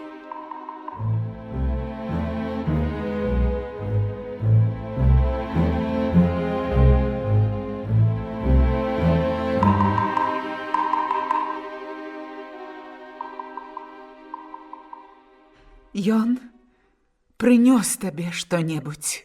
Спытала Жермен, утупіўшыся позіркам у бацьку. Гэты раз не, паціраў той хворую нагу. Марсель прыходзіў да яго 3 ці 4 дні назад, а 5-6 дзён таму гаварыў з ёю пра паездку ў горы. Ну, і чаго яму ад цябе было трэба? Спытала яна. Ну, таго, дзеля чаго звычайна прыходзяць, калі з грашыма не выкрутка. Бабкі прасіў. Калі ў іх ёсць што піхнуць мне, тады яны памяркоўны і прымаюць маю цану моўчкі. А як не свеціць нічога, дык тон у іх мяняецца. Песня адна і тая ж. Вы няблага зарабілі на мяне. Апошні раз вы мяне абдурылі. Вы б маглі пазычыць мне колькі тысяч, пакуль выгарыць справа. І тут яны пачынаюць расказваць, на што выйшлі. Ну, сенсацыйныя проста палотны. Рэнуар, Сезанн, а то ажно і старыя майстры. Праз тыдзень прынясу. Не, праз 5 дзён, добра? Ну, трэба, каб я пачакаў зручнага выпадку, разумееце? Гэта ж больш у вашых інтарэсах, чым у маіх. Які будзе мой заробак, а які ваш? Ён перадаў усё гэта ляніва, з пагардаю і ўздыхнуў. Усе аднолькавыя. Думаюць, я скупы. Дзіўлюся нават, як гэта хто з іх не прыйдзе сюды, каб прыкончыць мяне ды прыхапіць мае бабкі. Бо ж думаюць, я сплю над імі, што матрац у мяне набіты купюрамі, золатам. Зрэшты, Жермен знала, што бацька не быў скупы. Яна была, бадай што адзіны чалавек, які ведаў яго. Бацька не быў скупы. Ён быў маніяк. Мала якія з карцін і іншых каштоўнасцей, з тых, што кралі яму на вілах і ў багатых кватэрах гэтыя дурні, як казаў бязмерна пагарджаючы кліентамі пан Франсуа, прадаваліся. Аматар мастацтва згаджаўся развітацца з некаторымі набыткамі толькі тады, калі яны выклікалі ў яго сумненні ў сваёй арыгінальнасці або былі відавочна другарадныя. Лічылі, што нявартыя рэчы ішлі ў Амерыку, а большасць калекцыі, творы сапраўды каштоўныя, заставаліся на вілле. І па вечарах стары у адзіноце за салодаю аглядаў сваё багацце. Ты яму што-небудзь даў? Спытала Жермен. Не. А што ён табе сказаў? Яна добра ведала бацьку. Менавіта таму, што ведала і пайшла аднойчы з яго дому. Ёй не было тады яшчэ і 20. Адзін з яго кліентаў, 22гадовы хлопец, загінуў, здабываючы бацьку антыкварную рэч. Ён таксама купіў у аднаго з ранейшых кліентаў бясхвостага парсючка. Прыйшоў у краму, на сценах якой віселі жудасныя літаграфіі ў чорных рамках. Хто б мог надумацца шукаць у гэтым склепе якія-небудзь шэдэўры? Жермен выпадкова апынулася сведкам іх размовы. «Толькі 2000!» – упрошваў малады чалавек. «Я клянуся вам, я прападаю без іх.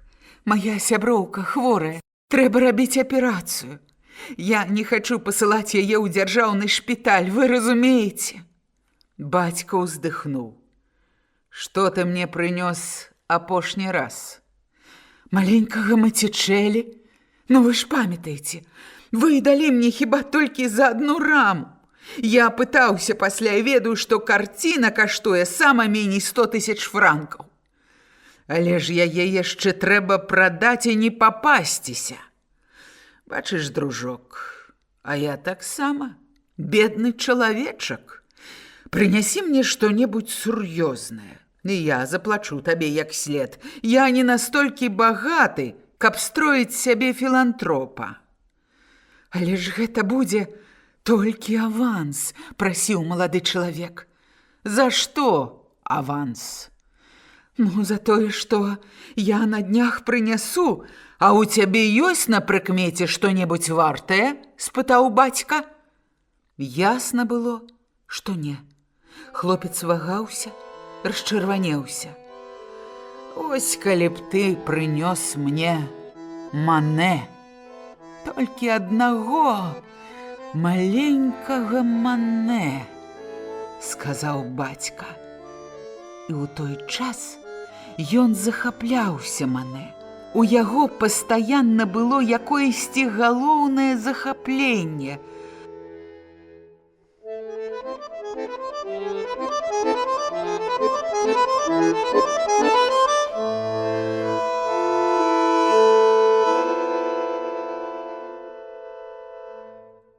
Шаноўныя сябры, выслухалі чарговыя старонкі аповесці Жоржа Семенона «Дзяўчына і бясхвостыя парсючкі». Пераклад з французскай Алеся Асташонка. На гэтым я, Ліка Пташук, развітваюся з вамі да наступнай літаратурнай сустрэчы. Ранішні серыял. Добрай раніцы, шаноўныя сябры. Разам з вамі я, Ліка Пташук. Прапаную вам паслухаць чарговыя старонкі аповесці Жоржа Семенона «Дзяўчына і бясхвостыя парсючкі». Пераклад з французскай Алеся Асташонка.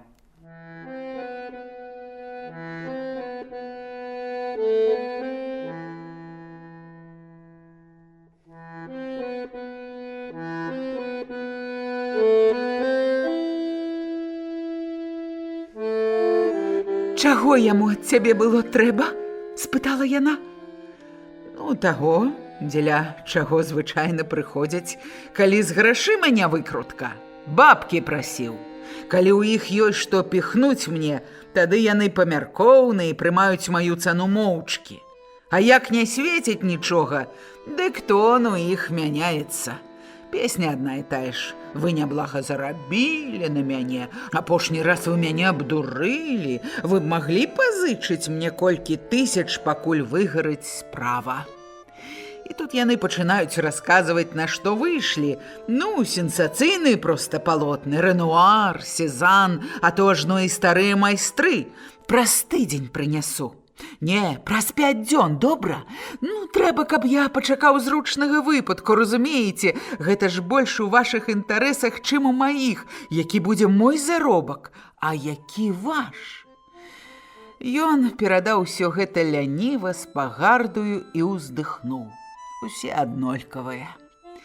Думаюць, я скупы. Дзіўлюся нават, як гэта хто з іх не прыйдзе сюды, каб прыкончыць мяне ды прыхапіць мае бабкі. Бо ж думаюць, я сплю над імі, што матрац у мяне набіты купюрамі, золатам. Зрэшты, Жермен знала, што бацька не быў скупы. Яна была, бадай што адзіны чалавек, які ведаў яго. Бацька не быў скупы. Ён быў маніяк.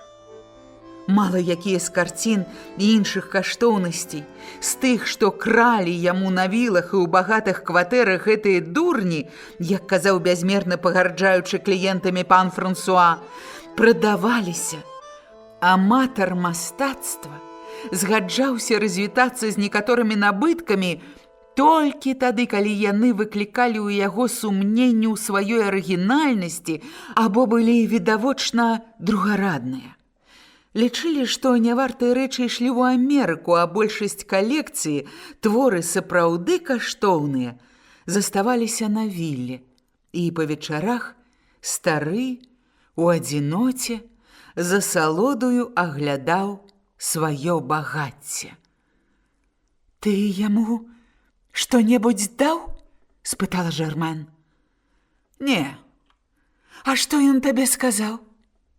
Яна добра ведала бацьку. Менавіта таму, што ведала і пайшла аднойчы з яго дому.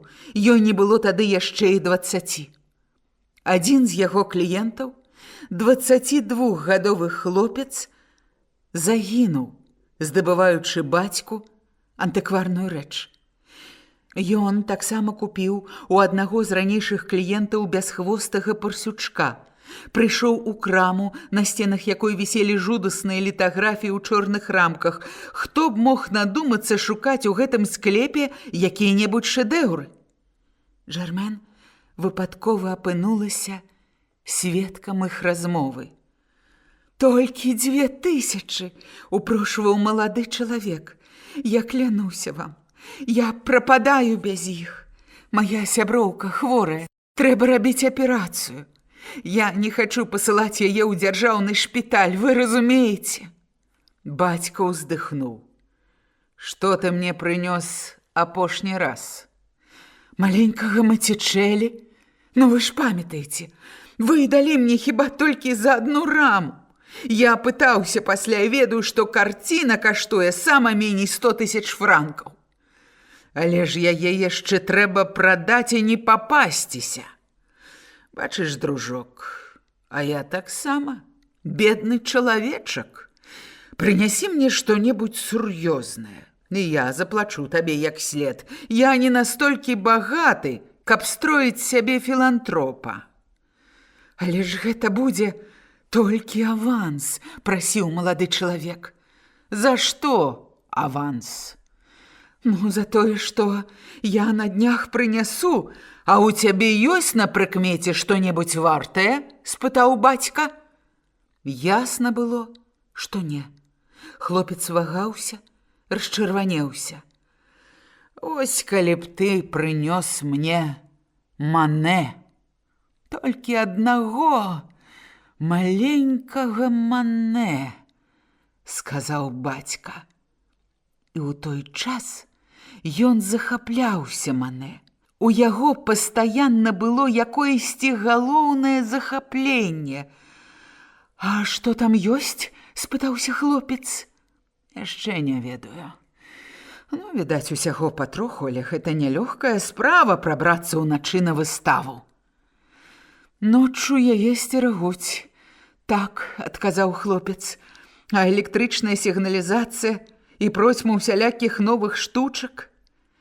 На тым тыдні адзін банкір набыў там на распрадажы карціну, якая б мне спадабалася, – сказаў бацька. «А што за ён?» – спытаў хлопец. «Люка Мартон. Запомні тое, што я табе кажу». «А калі я прынясу вам ягонага Мане?» – перапыніў хлопец. «Колькі вы мне дасце?» «Хоць 20 000. 30 нават». Праз 2 дні Жармен прачытала ў ранішняй газеце, што ў доме ў пана Люка Мартона у Версалі начны вартаўнік забіў 22гадовага злодзея у той момант, калі той спрабаваў зламаць дзверы і залезці ў хатнюю галерэю. «Ты чытаў?» – спыталася яна ў бацькі. Ён прабег вачыма паведамлення, і нават жылка не сцепнулася ў яго на твары. «Табе ўсё роўна?» – спытала Жармен. «А пры чым тут я? Га?»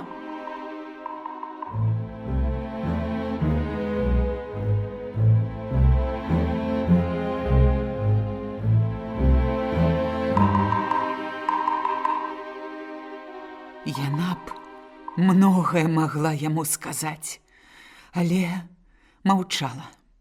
А пасля пайшла з дому. Праз месяц, абышоўшы ўсе бюро па працы ўладкавання, нанялася прадаўшчыцаю ў магазін сясцёр Каро. З тае пары Жармен бачыла бацьку толькі адзін раз у яго ў краме. «Падпішы», – сказала яна яму, працягваючы паперу. «Што гэта?» «Бланк на твой дазвол выйсці мне замуж». «За каго?» «Якое гэта мае значэнне?» Ён нахіліўся і падпісаў, уздыхнуўшы. «Ну, як хочаш». Глядзеў ёй услед, калі яна выйшла з крамы, але Жармен не азірнулася і таму не ўбачыла, які ўсхваляваны быў у яго твар. Цяпер яна была з ім вельмі халодная. цвёрдая, дапытвала як суддзя.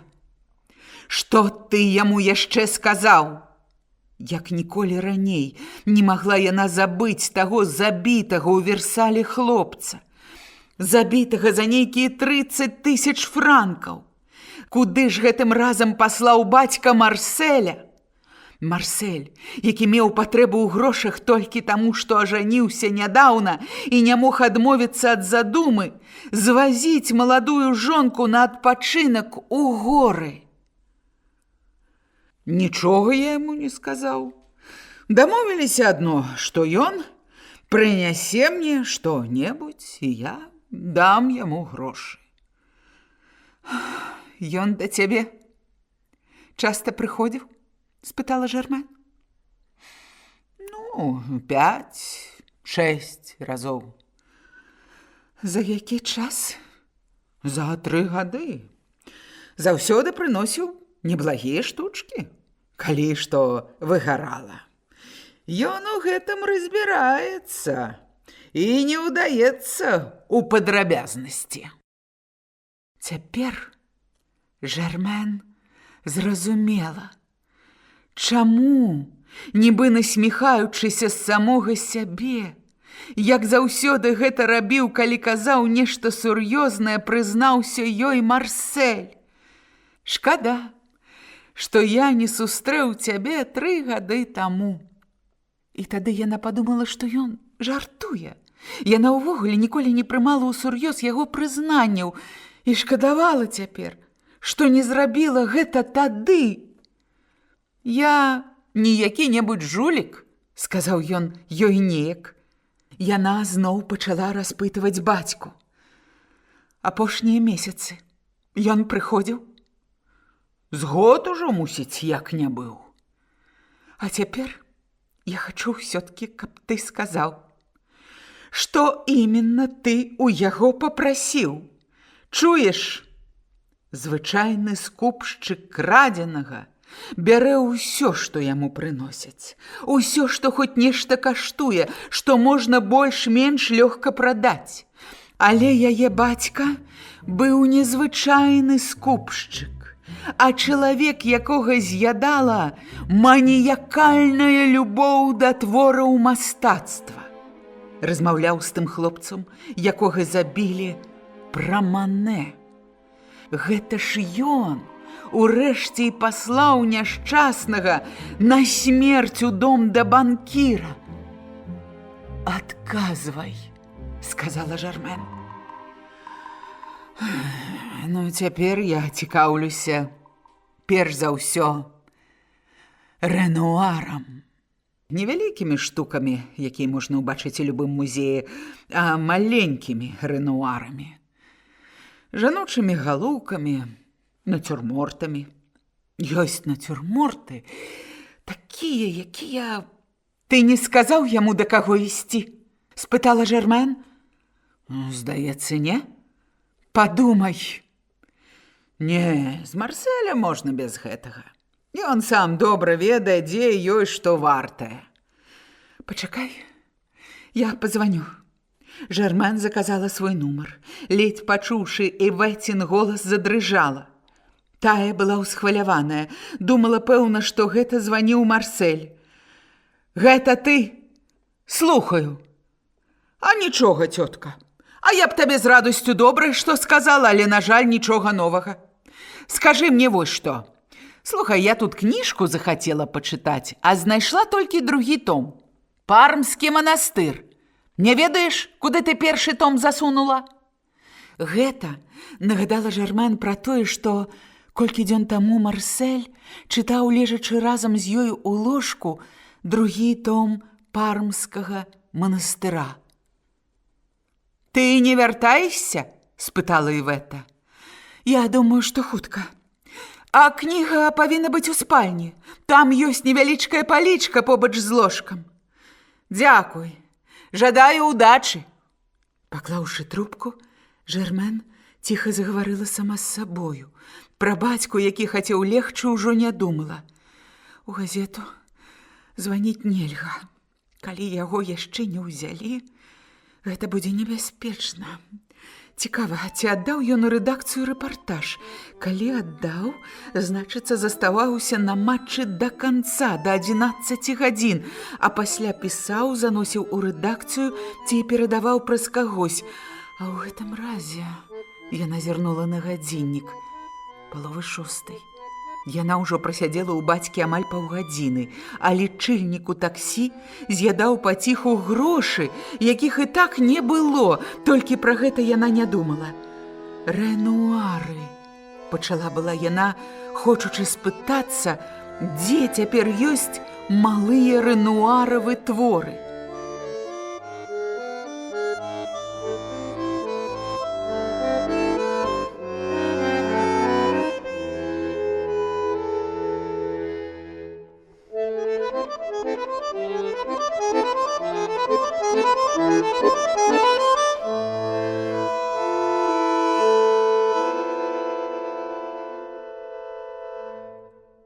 Шаноўныя сябры, выслухалі чарговыя старонкі аповесці Жоржа Семенона «Дзяўчына і бясхвостыя парсючкі».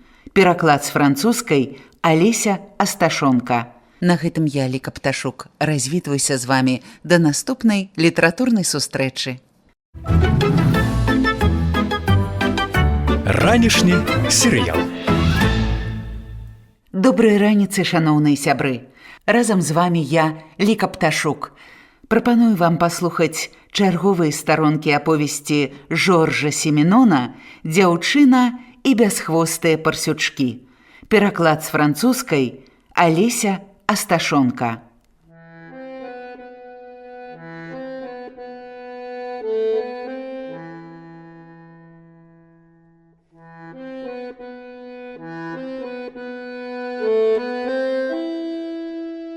Цяпер Жермен зразумела, чаму, нібы насміхаючыся з самога сябе, як заўсёды гэта рабіў, калі казаў нешта сур'ёзнае, прызнаўся ёй Марсель.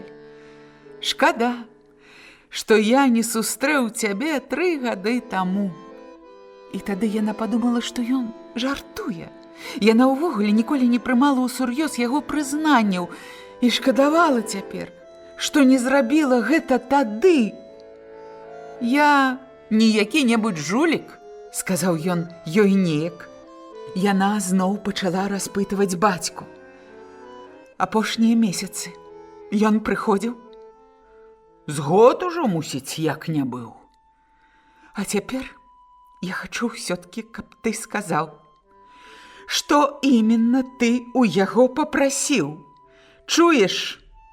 Звычайны скупшчык крадзенага бярэ ўсё, што яму прыносяць, усё, што хоць нешта каштуе, што можна больш-менш лёгка прадаць. Але яе бацька быў незвычайны скупшчык, а чалавек, якога з'ядала маніякальная любоў да твораў мастацтва. Размаўляў з тым хлопцам, якога забілі, пра Мане. Гэта ж ён урэшце і паслаў няшчаснага на смерць у дом да банкіра. «Адказвай», – сказала Жермен. «Ну, цяпер я цікаўлюся, перш за ўсё, рэнуарам. Невялікімі штукамі, якія можна ўбачыць у любым музеі, а маленькімі рэнуарамі. Жаночымі галоўкамі, нацюрмортамі. Ёсць нацюрморты, такія, якія... Ты не сказаў яму, да каго ісці? Спытала Жермен. Здаецца, не? Падумай. Не, з Марселя можна без гэтага. Ён сам добра ведае, дзе ёй што вартае. Пачакай, я пазваню. Жермен заказала свой нумар. Ледзь пачуўшы Івэцін голас, задрыжала. Тая была ўсхваляваная. Думала, пэўна, што гэта званіў Марсель. Гэта ты? Слухаю. А нічога, цётка. А я б табе з радасцю добрай, што сказала, але, на жаль, нічога новага. Скажы мне вось што. Слухай, я тут кніжку захацела пачытаць, а знайшла толькі 2 том. Пармскі манастыр. Не ведаеш, куды ты першы том засунула? Гэта нагадала Жермен пра тое, што колькі дзён таму Марсель чытаў, лежачы разам з ёю ў ложку, другі том пармскага манастыра. «Ты не вяртаешся?» – спытала Івета. «Я думаю, што хутка. А кніга павінна быць у спальні. Там ёсць невялічкая палічка побач з ложкам. Дзякуй. Жадаю удачы». Паклаўшы трубку, Жермен ціха загаварыла сама з сабою. Пра бацьку, які хацеў легчы, ўжо не думала. У газету званіць нельга. Калі яго яшчэ не ўзялі, гэта будзе небяспечна. Цікава, ці аддаў ён у рэдакцыю рэпартаж? Калі аддаў, значыцца, заставаўся на матчы да канца, да 11 гадзін, а пасля пісаў, заносіў у рэдакцыю ці перадаваў праз кагось. А ў гэтым разе яна зірнула на гадзіннік. 5:30. Яна ўжо прасядзела ў бацькі амаль паўгадзіны, а лічыльнік у таксі з'ядаў паціху грошы, якіх і так не было, толькі пра гэта яна не думала. «Рэнуары», – пачала была яна, хочучы спытацца, дзе цяпер ёсць малыя рэнуаравы творы. «Шмат у каго яны ёсць», – уздыхнуў бацька. «Ехала б лепш дадому. Паспала б. Ну, з чаго ты ўзяла ў галаву, што яго накрылі? Ды і калі б павязалі, то гэта яму не задужа страшна. Яго яшчэ не бралі ні разу, разумееш? Іншая справа, калі б ён быў рэцыдывіст. З добрым адвакатам». Яна зразумела. Бацька ёй не адкажа. Можа, не хоча. А хутчэй за ўсё, калі верыць яго словам пра Марселя, проста не ведае, дзе той шукае грошы. Грошы ці... Не, гэтага не можа быць. Яна устала, задуменна сама сабе паўтарыла. Рэнуары. Чаму? Ну чаму ёй здаецца, што менавіта ад яе залежыць выратаванне Марселя? Ніводнага разу не падумала пра яго са злосцю. А чаму яна павінна была злавацца? Хіба не сама ўтойвала ад яго, хто ў яе бацька? І паколькі Жермен была дачкою такога чалавека, яна ведала, як усё гэта робіцца. Перш за ўсё, думала яна, адпадае, што крадзеж, на які ён сёння, пэўна, пайшоў, быў даўно абдуманы. Тады б яна адчула, што голас у Марселя ненармальны, калі ён тэлефанаваў ёй яшчэ першы раз у 7 гадзін, а палове 11 ён толькі прыняў рашэнне. Чаму менавіта у 10:30? І чаму ў зале Ваграм? Чаму? Бацька праводзіў яе да дзвярэй.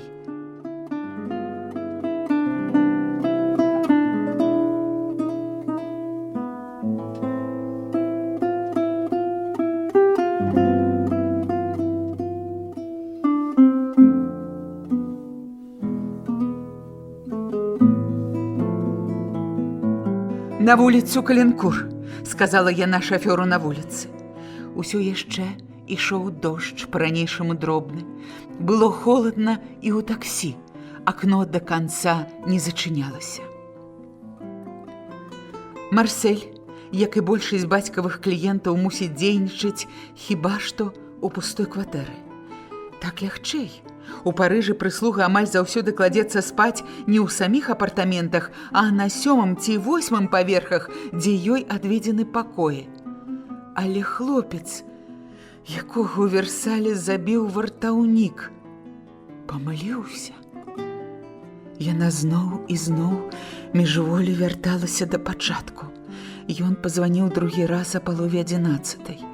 Зала Ваграм, заліты святлом рынг, канаты, тысячы балельшчыкаў, Марсель за столікам прэсы.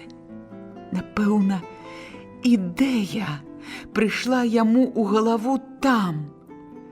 Рэнуары. Значыцца, ён некага ўбачыў там, у натоўпе, хто мае гэтых рэнуараў. Некага, у каго кватэра будзе пустая да канца вечара. Жэрман здалося, што прыдуманая ёй гіпотэза настолькі бясспрэчная, што яна ўжо і пад сумненне яе не ставіла. Залаваграм, адпачынак у гарах, мажліва, аўтамабіль, які ён так хоча мець. І гэты стары корч, які адмовіўся пазычыць яму колькі там 1000 франкаў, але затое абяцаў даць шмат больш, калі ён прынясе аднаго, некалькі маленькіх рэнуараў. Сярод гледачоў, твары якіх высвечвалі пражэктары, у самых першых радах вядома сядзеў нехта той, хто навёў Марселя сваім з'яўленнем у зале на думку аб рэнуары, зімовым адпачынку ў гарах, хуткім аўтамабілі. І паколькі гэты нехта глядзеў у той час бокс, Марсель вырашыў, небяспекі ў тым, што задумаў, няма. Але чаму? Чаму тады ён пазваніў ёй? Прачуванне. Можа, ён ні разу раней не злоўлены, адчуў раптам інтуітыўна, што гэтым разам замах будзе няўдалы. Ці яшчэ вагаўся? Што, як яна пачала б настойваць на тым, каб ён вярнуўся раней, бо ёй сумна адной? Але не. Яна, наадварот, яшчэ пялася перад ім прыкінуцца бадзёрай. Ніколі не хацела замінаць яму у чым-небудзь, бо з першага дня іх сумеснага жыцця вырашыла, што ён павінен адчуваць сябе з ёю вольным. Нават не сказала яму, калі ён званіў увечары, што хацела. Не вяртайся надта позна. А гэта зрабіла б любая жанчына. Не прызналася яму, што ў гэты вечар у яе быў вельмі меланхалічны настрой. І гэта была яе віна. У яго была ў запасе прыблізна 1 гадзіна.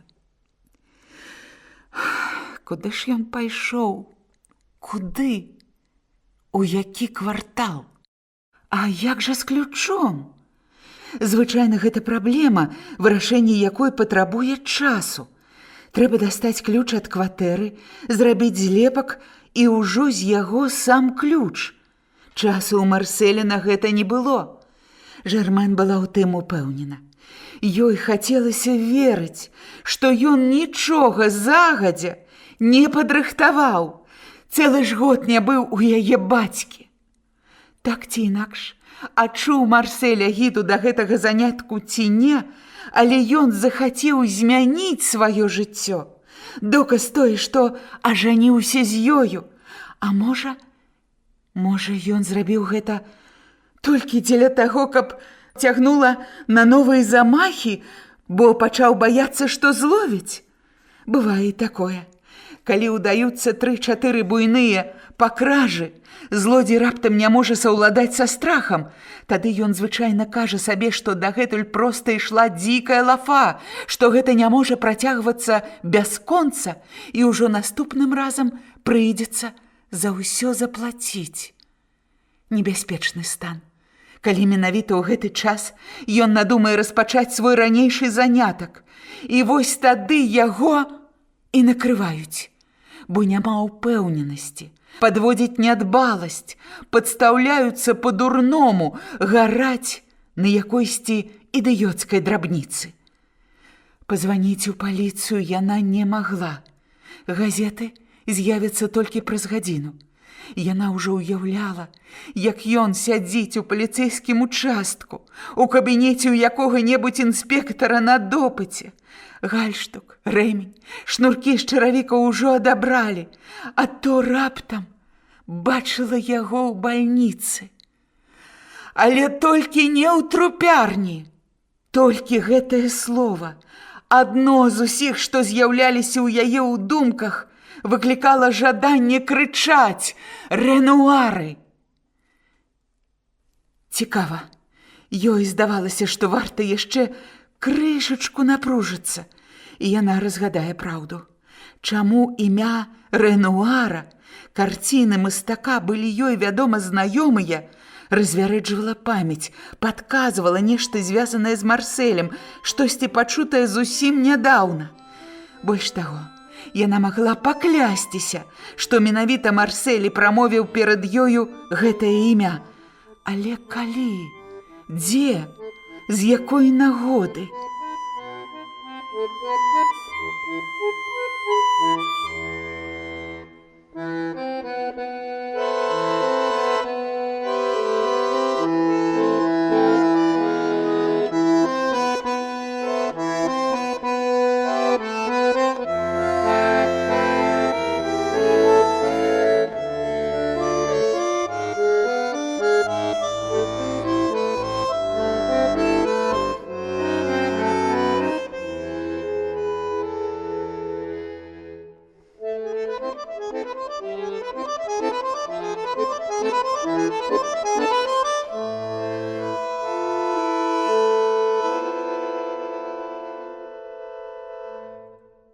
Шаноўныя сябры, выслухалі чарговыя старонкі аповесці Жоржа Семенона «Дзяўчына і бясхвостыя парсючкі». Пераклад з французскай Алеся Асташонка. На гэтым я, Ліка Пташук, развітваюся з вамі да наступнай літаратурнай сустрэчы. Ранішні серыял. Добрай раніцы, шаноўныя сябры. Разам з вамі я, Ліка Пташук. Прапаную вам паслухаць чарговыя старонкі аповесці Жоржа Семенона «Дзяўчына і бясхвостыя парсючкі». Пераклад з французскай Алеся Асташонка.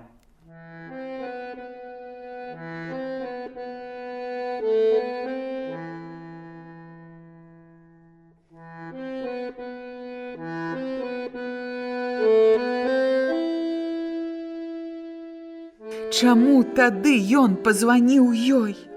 Прачуванне. Можа, ён ні разу раней не злоўлены, а чуў раптам інтуітыўна, што гэтым разам замах будзе няўдалы. Ці яшчэ вагаўся? Што, як яна пачала б настойваць на тым, каб ён вярнуўся раней, бо ёй сумна адной? Але не. Яна, наадварот, яшчэ пялася перад ім прыкінуцца бадзёры. Ніколі не хацела замінаць яму у чым-небудзь, бо з першага дня іх сумеснага жыцця вырашыла, што ён павінен адчуваць сябе з ёю вольным. Нават не сказала яму, калі ён званіў увечары, што хацела. Не вяртайся надта позна. А гэта зрабіла б любая жанчына. Не прызналася яму, што ў гэты вечар у яе быў вельмі меланхалічны настрой.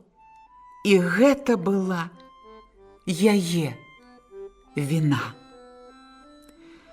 У яго была ў запасе прыблізна 1 гадзіна. Куды ж ён пайшоў? Куды? У які квартал? А як жа з ключом? Звычайна, гэта праблема, вырашэнне якой патрабуе часу. Трэба дастаць ключ ад кватэры, зрабіць злепак і ўжо з яго сам ключ. Часу ў Марселя на гэта не было. Жермен была ў тым упэўнена. Ёй хацелася верыць, што ён нічога загадзя не падрыхтаваў. Цэлы ж год не быў у яе бацькі. Так ці інакш, адчуў Марсель агіду да гэтага занятку ці не, але ён захацеў змяніць сваё жыццё. Доказ тое, што ажаніўся з ёю. А можа, ён зрабіў гэта толькі дзеля таго, каб цягнула на новыя замахі, бо пачаў баяцца, што зловіць. Бывае і такое. Калі ўдаюцца 3-4 буйныя пакражы, злодзей раптам не можа саўладаць са страхам. Тады ён звычайна кажа сабе, што дагэтуль проста ішла дзікая лафа, што гэта не можа працягвацца бясконца, і ўжо наступным разам прыйдзецца за ўсё заплаціць. Небяспечны стан. Калі менавіта ў гэты час ён надумае распачаць свой ранейшы занятак. І вось тады яго і накрываюць. Бо няма ўпэўненасці, падводзіць нядбаласць, падстаўляюцца па-дурному, гараць на якойсьці ідыёцкай драбніцы. Пазваніць у паліцыю яна не магла. Газеты з'явяцца толькі праз гадзіну.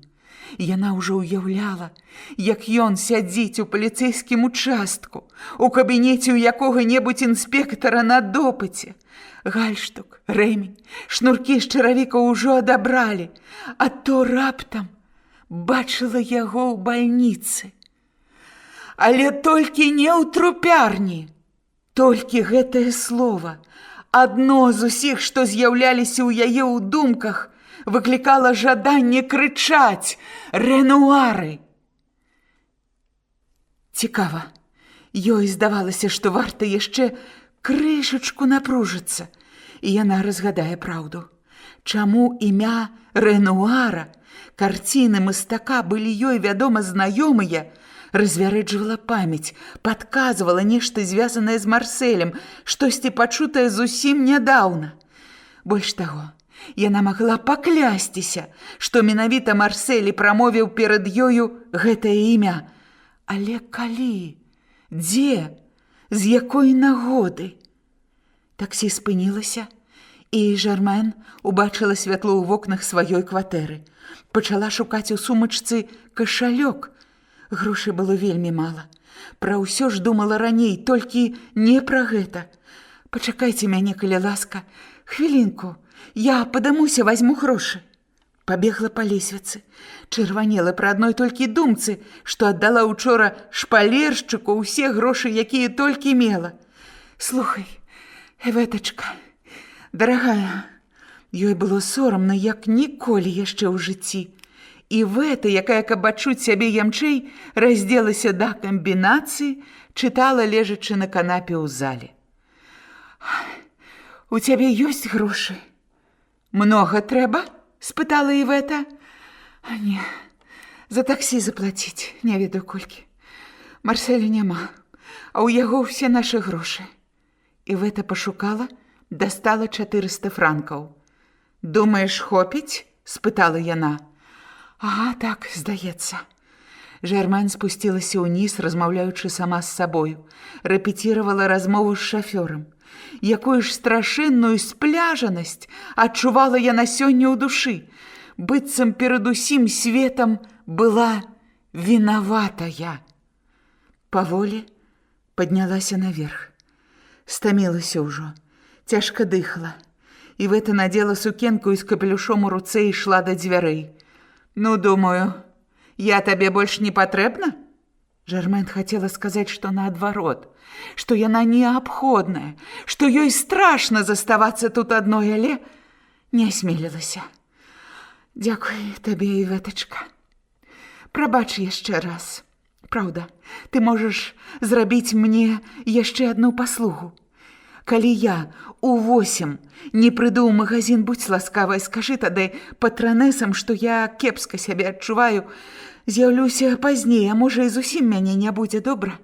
Я табе калі-небудзь растлумачу. Усё растлумачу. Гэта шмат страшней, чым ты думаеш». «Ну, усе замужнія так кажуць. Да і незамужнія таксама», – адказала Івета. «Ты не зразумееш». «Ведаю. Ніхто ніколі нічога не разумее», – адказала Івета. Пасля, надзеваючы паліто, дадала. «Можа, хочаш, каб я засталася?» «Дзякуй. Гэта вельмі далікатна з твайго боку. Але я паспрабую крыху паспаць». «Ну, добра. Усё будзе ў парадку. Я табе пакінула трохі каньяку. Раю выпіць каліва». Бледны твар, чырвоныя павекі, рыхты-клоун, як паглядзець на яе цяпер. А грымаса, дзіўнаватая усмешка, якой яна, мусіць, здумала падбадзёрыць сяброўку, адно павялічвала гэтае падабенства. «Дабранач, цётка».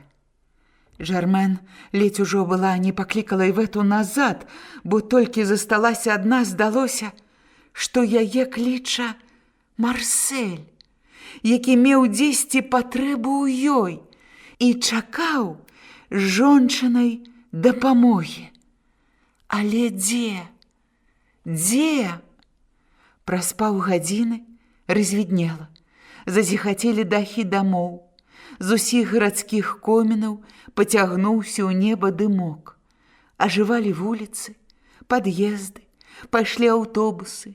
Тысячы людзей рушылі на працу халоднай снежаньскай раніцай. Марсель. Ён быў. Ён быў недзе, у гэтым вялікім горадзе. Жармен, трымаючыся рукамі за мокрыя парэнчы балкона, глядзела ва ўсе бакі гіганцкай панарамы, нібы спадзяючыся убачыць у ёй яго.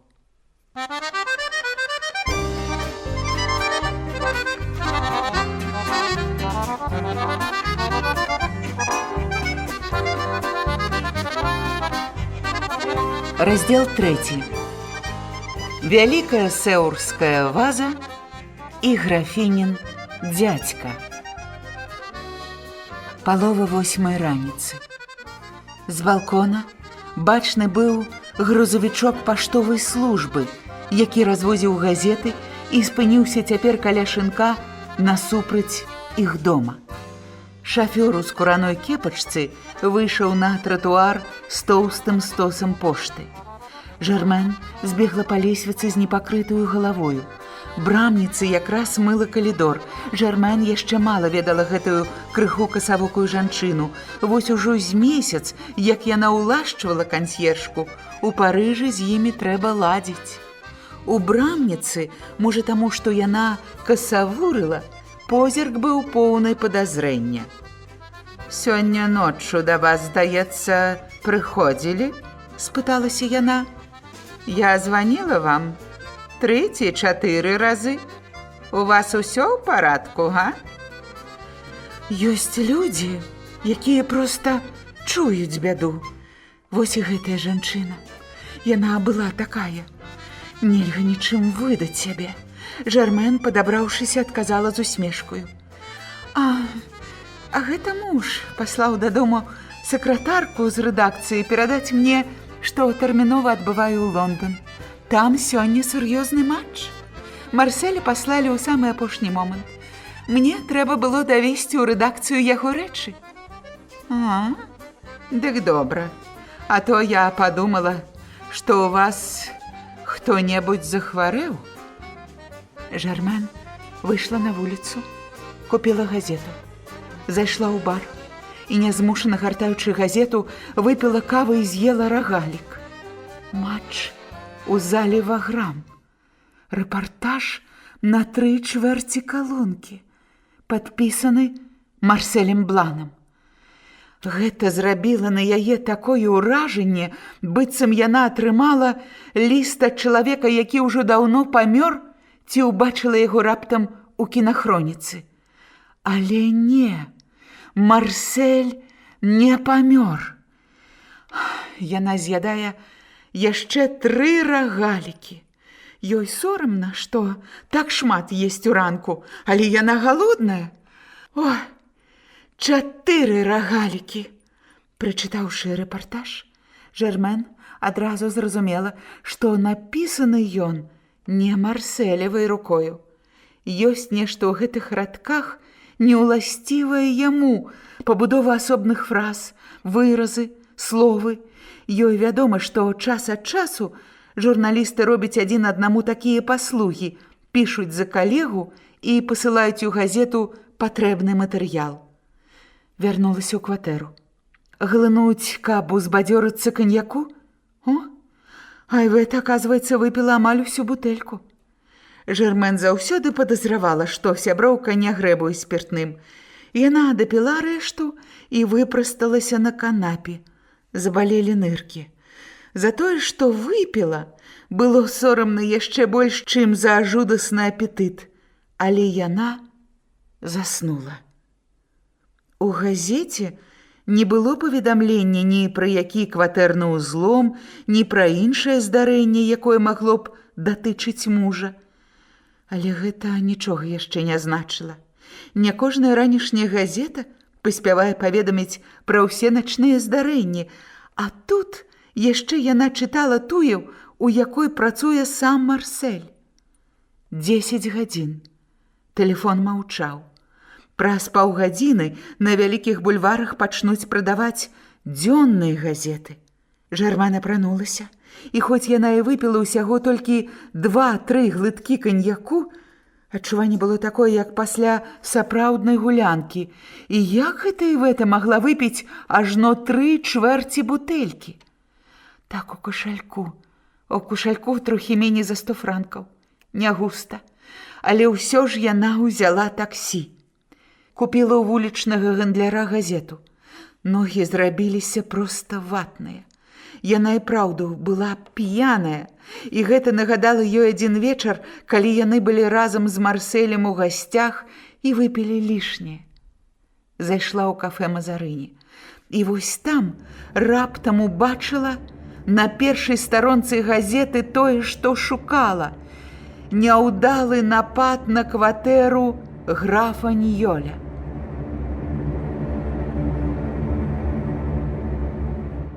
Шаноўныя сябры, выслухалі чарговыя старонкі аповесці Жоржа Семенона «Дзяўчына і бясхвостыя парсючкі». Пераклад з французскай Алеся Асташонка. На гэтым я, Ліка Пташук, развітваюся з вамі да наступнай літаратурнай сустрэчы. Ранішні серыял. Добрай раніцы, шаноўныя сябры. Разам з вамі я, Ліка Пташук. Прапаную вам паслухаць чарговыя старонкі аповесці Жоржа Семенона «Дзяўчына і бясхвостыя парсючкі». Пераклад з французскай Алеся Асташонка.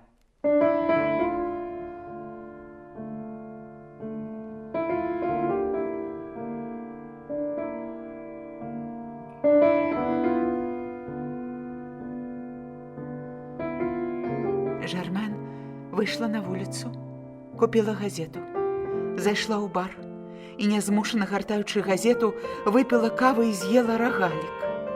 Матч у зале Ваграм. Рэпартаж на 3/4 калонкі, падпісаны Марселем Бланам.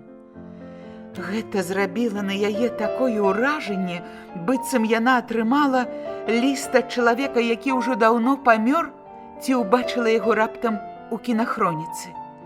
Але не, Марсель не памёр. Яна з'ядае яшчэ 3 рагалікі. Ёй сорамна, што так шмат есць уранку, але яна галодная. О, 4 рагалікі. Прачытаўшы рэпартаж, Жармен адразу зразумела, што напісаны ён не Марселевай рукою. Ёсць нешта ў гэтых радках неўласцівае яму, пабудова асобных фраз, выразы, словы. Ёй вядома, што час ад часу журналісты робяць адзін аднаму такія паслугі, пішуць за калегу і пасылаюць у газету патрэбны матэрыял. Вярнулася ў кватэру. Глынуць, каб узбадзёрыцца каньяку? О, Іветта, аказваецца, выпіла амаль усю бутэльку. Жармен заўсёды падазравала, што сяброўка не грэбуе спіртным. Яна дапіла рэшту і выпрасталася на канапе. Забалелі ныркі. За тое, што выпіла, было сорамна яшчэ больш, чым за жудасны апетыт. Але яна заснула. У газеце не было паведамлення ні пра які кватэрны ўзлом, ні пра іншае здарэнне, якое магло б датычыць мужа. Але гэта нічога яшчэ не значыла. Не кожная ранішняя газета паспявае паведаміць пра ўсе начныя здарэнні, а тут яшчэ яна чытала тую, у якой працуе сам Марсель. 10 гадзін. Тэлефон маўчаў. Праз паўгадзіны на вялікіх бульварах пачнуць прадаваць дзённыя газеты. Жарман апранулася, і хоць яна і выпіла ўсяго толькі 2-3 глыткі каньяку, адчуванне было такое, як пасля сапраўднай гулянкі. І як гэта Івета магла выпіць ажно 3/4 бутэлькі? Так, у кошальку трохі меней за 100 франкаў. Не густа, але ўсё ж яна ўзяла таксі. Купіла ў вулічнага гандляра газету. Ногі зрабіліся проста ватныя. Яна і праўду была п'яная, і гэта нагадала ёй адзін вечар, калі яны былі разам з Марсэлем у гасцях і выпілі лішняе. Зайшла ў кафэ Мазарыні. І вось там раптам убачыла на першай старонцы газеты тое, што шукала. Няўдалы напад на кватэру графа Ньёля. Граф і маленькая графіня. Так завуць у свеце ягоную жонку з яе мініяцюрную фігурку, тварык і неверагодную рухавасць. Арыстакраты, якія займаюцца ўсім спортам, мастацтвам, кіно, пастаянна выбіраюцца на балі, кактэйлі і розныя іншыя вечарыны. З Янскага праспекта, на якім знаходзяцца мастацкія выставы аўкцыёны, у іх кватэру шмат чаго прыбывае. Аднаго разу Жармен хадзіла да іх з Марсэлем на адкрыты вечар паглядзець на калекцыю твораў жывапісу. Было сама мала 300 чалавек, журналісты, акторы тэатра і кіно, знакамітыя дактары і адвакаты, стаяў гармідар. «Глядзі», — сказаў тады Марсель, «у іх бадай што самыя прыгожыя рэнуары ружовага перыяду». Яна амаль што нічога не ўбачыла. Надта ўжо зашмат было тады народу. Слугі, падыходзячы да кожнага госця, налівалі віскі, шампанскае проста бесперапынна. Можна сказаць, спіртное лілося ракою. Вось тое, што яна так доўга хацела уведаць уначы. Граф і графіня Ньёль. Матч па боксе яны не прапусцяць, гэта ўжо напэўна. Ім гэта тое самае, што тэатральная прэм'ера. Безразважная маленькая графіня, проста зачараваная гэтым мужным спортам. Так, гэтай ноччу на кватэры вядомых усяму Парыжу графа і графіні Ньёль быў зроблены напад з узломам, які ледзь не закончыўся смерцю рабаўніка. Граф і графіні былі тым часам на матчы па боксе ў зале Ваграм. Цікавая дэталь выяўленая неўзабаве пасля замаху. Вярнуўшыся дамоў у 2 гадзіны ночы, графіня заўважыла, што згубіла на матчы ключ ад кватэры, які быў у яе сумачцы яшчэ тады, калі выпраўлялася з дому. Гэты факт дазваляе меркаваць, што напад не быў запланаваны загадзя. Што напад не быў запланаваны загадзя і насіў выпадковы характар. Невядомы. Жармен збялела. Невядомы, які трапіў у кватэру, скарыстаўшыся ключом у 12 гадзіне, мог завалодаць ім толькі ў зале Ваграм. Немагчыма, каб ключ быў наўмысна ўкрадзены якімсьці спрытным кішэннікам. Сумка ў графіні была на засцёжцы маланцы. Маленькая графіня, як заве яе ўвесь Парыж, згадала, што калі яна падыходзіла да свайго месца, то дастала з сумкі насоўку. Можа, ключ упаў на падлогу якраз у той самы момант? У натоўпе ёй самой цяжка было тое прыкмеціць. Ва ўсякім разе, той, хто падняў ключ, добра ведаў, каму ён належаў і якую можна тут мець выгаду. Далей, невядомы, трапіў у кватэру, у якой нікога не павінна было быць. Толькі выпадак прывёў у яе дзядзьку графіні Ньёль пана Мартино, які зайшоў да пляменніцы ўвечары, адчуўшы стому, застаўся ў кватэры адпачыць замест таго, каб пайсці на матч у зале Ваграм. Ледзь ён заснуў, як яму пачуўся шум у вестыбюлі, дзе былі павешаны самыя каштоўныя палотны з калекцыі гаспадароў, і, натуральна спалоханы, пан Мартино узяў у рукі рэвальвер. Рэвальвер. Словы літары расплываліся перад глазамі Жермен. Прагнучы ведаць, чым усё скончылася, Жермен усё ж была вымушана, каб дайсці да сэнсу, і перачытываць трэба было кожны радок па 2-3 разы. Хлопчык-афіцыянт паставіў на яе стол мандарынавы лікёр. Так, у вестыбюлі стаяў на крэсле невядомы з кішэнным электрычным ліхтаром. Убачыўшы пана Марціно з рэвальверам у руцэ, ён выключыў ліхтар, скочыў на падлогу і збіў графінінага дзядзьку з ног ударам кулака. Устаўшы, пан Марціно стрэліў, будучы, як ён кажа, у стане афекту.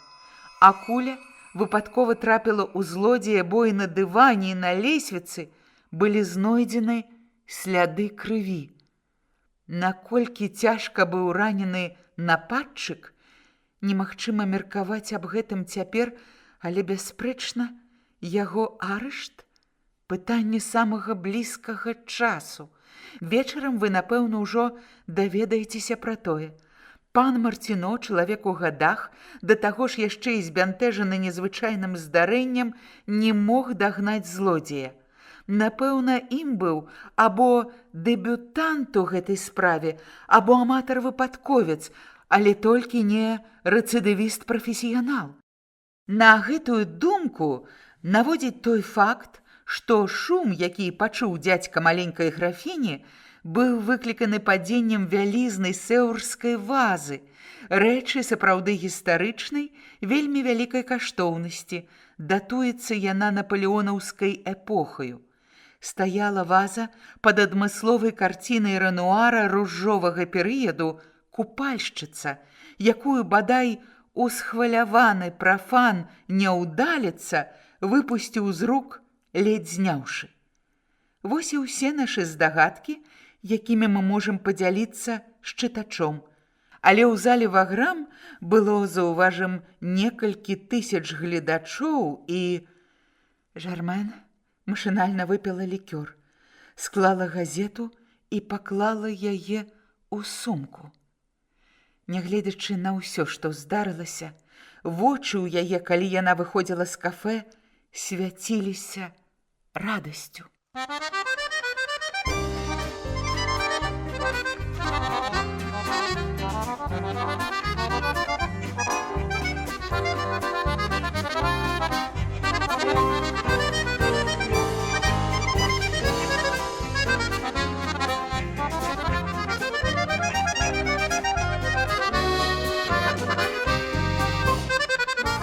Яна была ўпэўнена, Марселя яшчэ не ўзялі.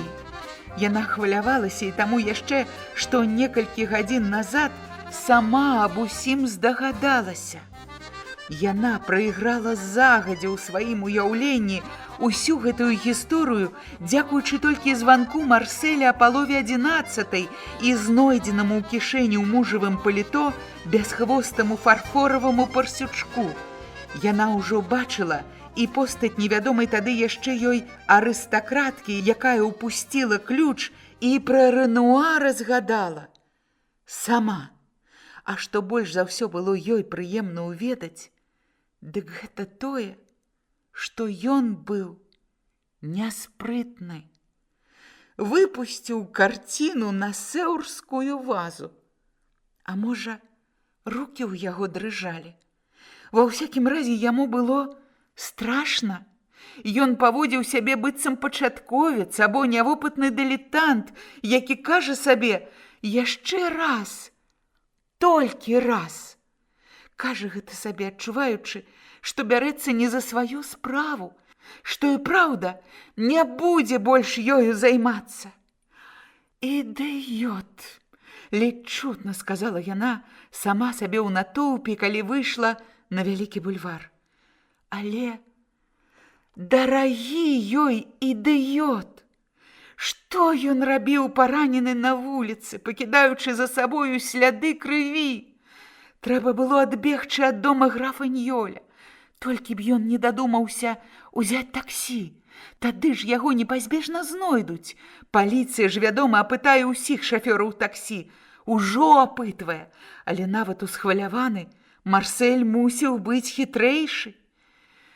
«Ідыёт!» зноў паўтарыла сама сабе. Але ідыёт, што не прыйшоў адразу ж дадому.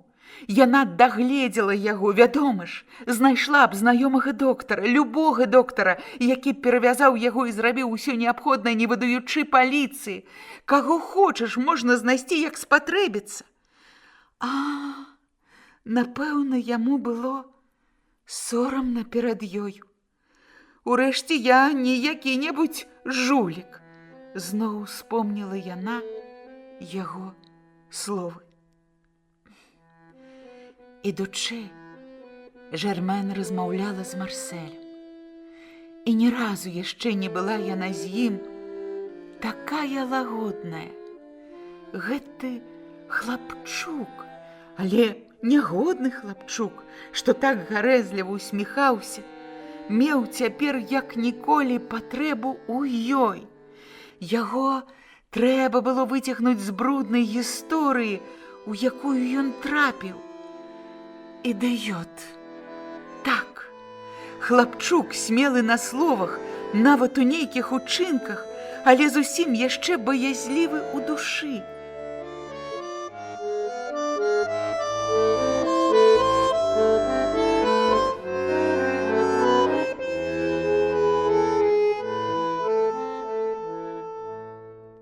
Шаноўныя сябры, выслухалі чарговыя старонкі аповесці Жоржа Сіменона «Дзяўчына і бясхвостыя парсючкі». Пераклад з французскай Алеся Асташонка. На гэтым я, Ліка Пташук, развітваюся з вамі да наступнай літаратурнай сустрэчы. Ранішні серыял. Добрыя раніцы, шаноўныя сябры. Разам з вамі я, Ліка Пташук. Прапаную вам паслухаць апошнія старонкі аповесці Жоржа Сіменона «Дзяўчына і бясхвостыя парсючкі». Пераклад з французскай Алеся Асташонка.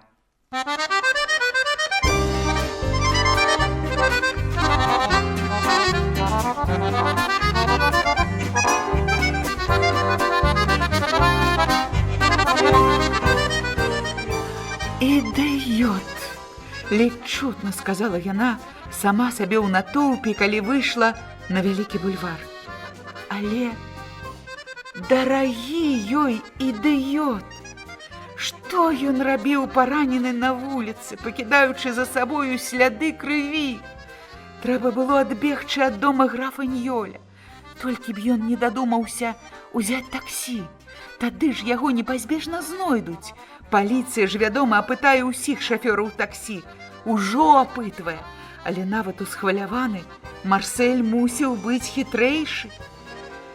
«Ідыёт!» зноў паўтарыла сама сабе. Але ідыёт, што не прыйшоў адразу ж дадому.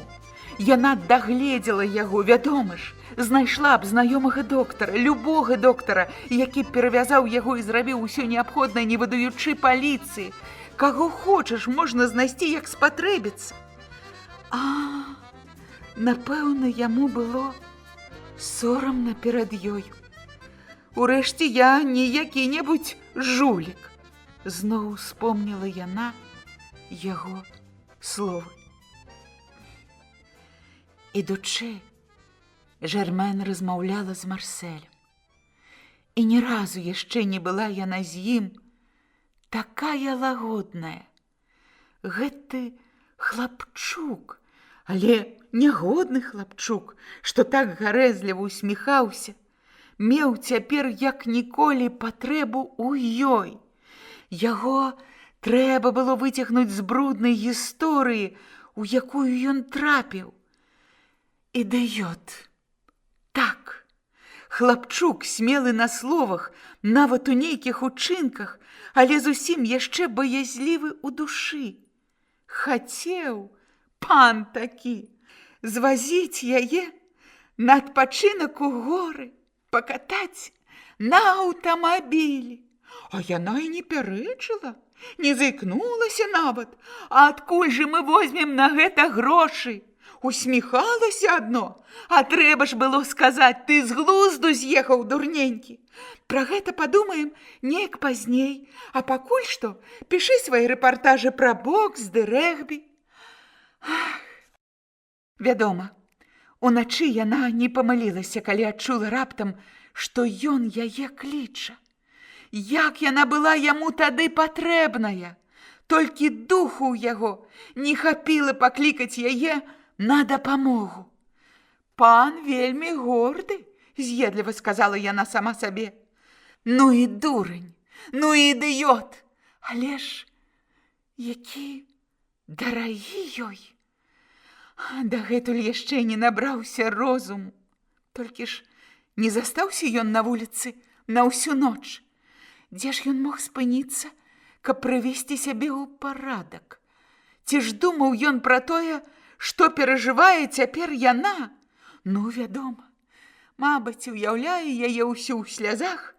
Думае, ягоная Жермен баіцца, што ён кінуў яе, падмануў. Дурненькі. Толькі таму і не паддалася роспачы, што, нягледзячы ні на што, адчувала радасць. Цяпер яна ведала, што ён яшчэ зусім маленькі і мае патрэбу ў ёй. Напачатку баялася яна. Думала, што прыйдзе неяк дзень, і Марсель даведаецца, хто яна такая, чым займаецца яе бацька, дрыжала, бо ў параўнанні з мужам-журналістам яна была зусім ніхто. А ён, аказваецца...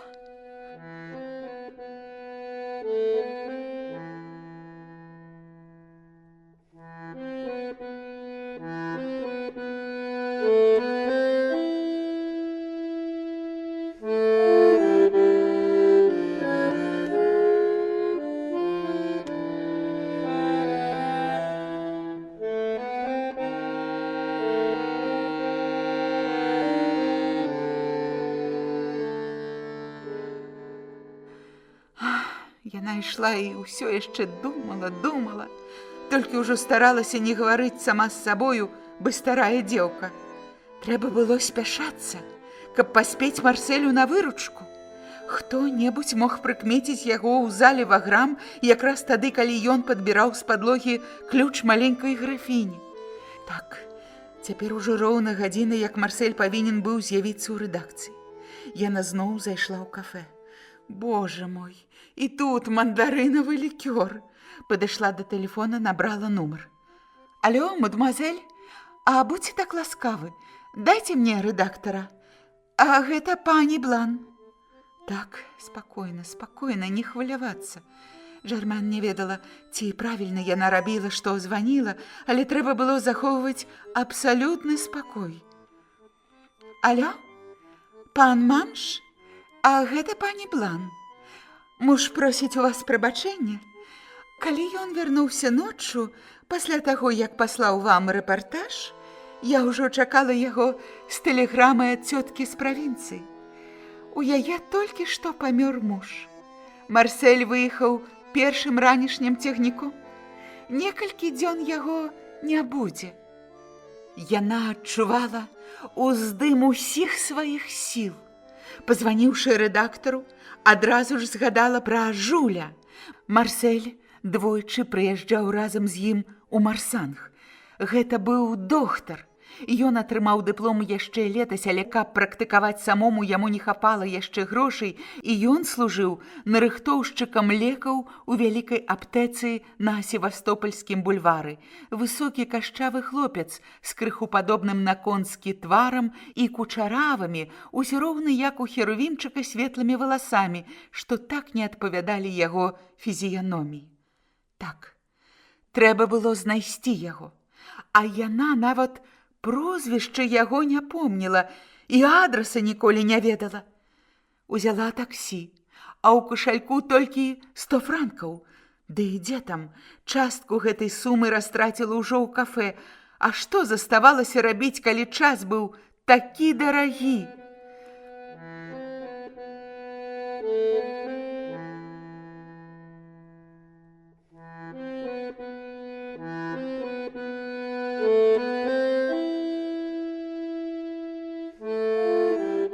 Выбачайте, пані.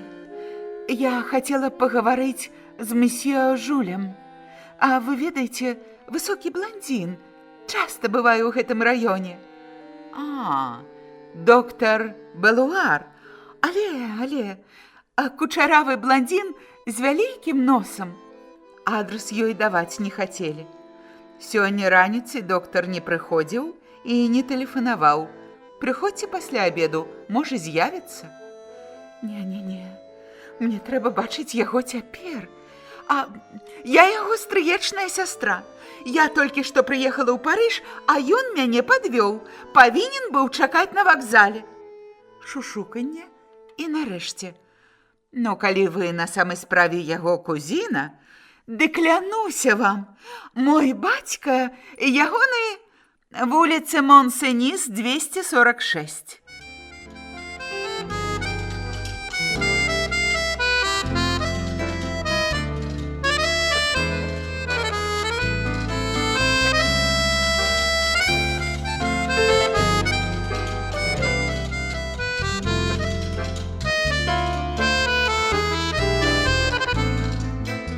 Зноў таксі.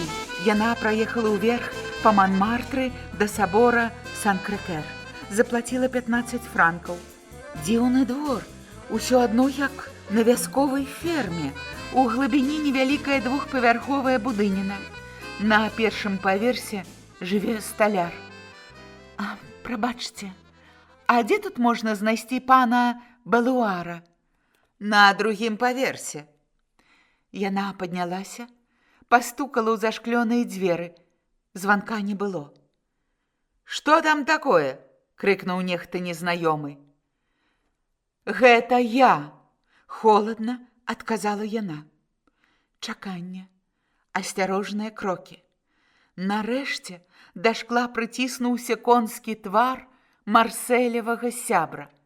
Яшчэ праз нейкі час Жуль павярнуўся і знік. Жермен была ўпэўнена, што гаспадар з кімсьці гаварыў, сэрца ў яе часта білася. «Адчыняйце!» Адзеты быў Жуль па-хатняму, твар няголены. «Выбачайце, не пазнаў вас. За што такі гонар?» «Дзе Марсель?» Аднапакаёвая доктарава кватэра была адначасовай спальняю і залаю і чымсьці накшталт майстэрні, як у сталяра ўнізе. Джутавая шторка падзяляла яе на дзве часткі. 2 старыя прамятыя крэслы, стол, кнігі, лямпа. «Але я не ведаю». «Слухайце, Жуль!» Калі ён пазнаў яе праз шкло, то загаварыў з кімсьці. Яна ж чула. Значыць, за шторою нехта быў. А калі жанчына? Ну што ж, тым горш для яе, Жермен. І якая розніца, надаваў ёй смеласці мандарынавы лікёр ці што іншае. Яна ступіла 3 крокі. Болей не трэба было. Подняла штору.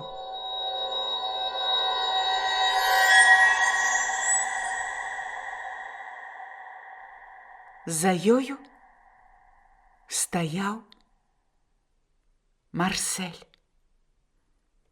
Ён глядзеў на яе так спалохана, што яна ледзь не зарагатала ад слёз і толькі адно і сказала: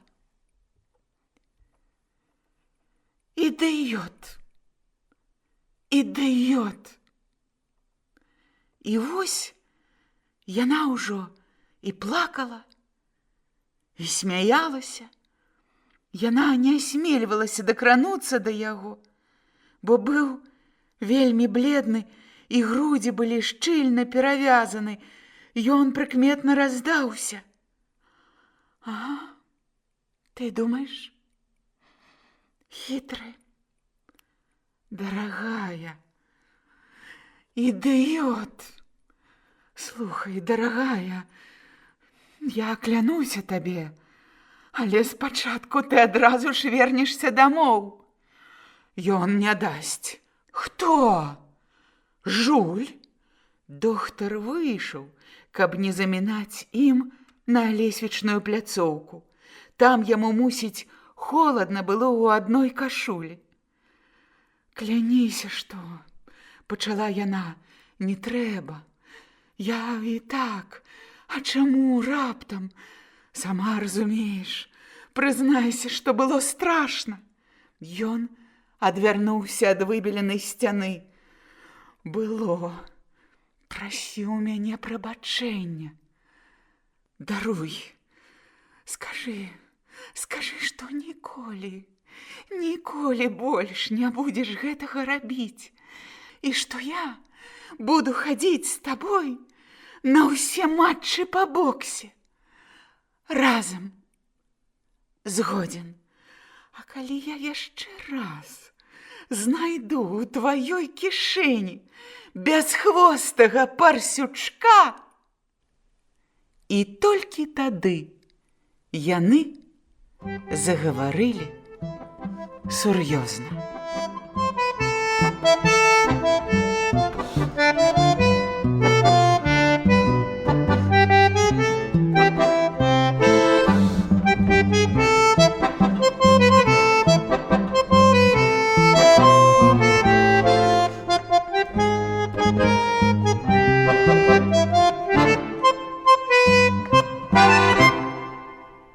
Шаноўныя сябры, выслухалі апошняй старонкі аповесці Жоржа Семенона «Дзяўчына і бясхвостыя парсючкі».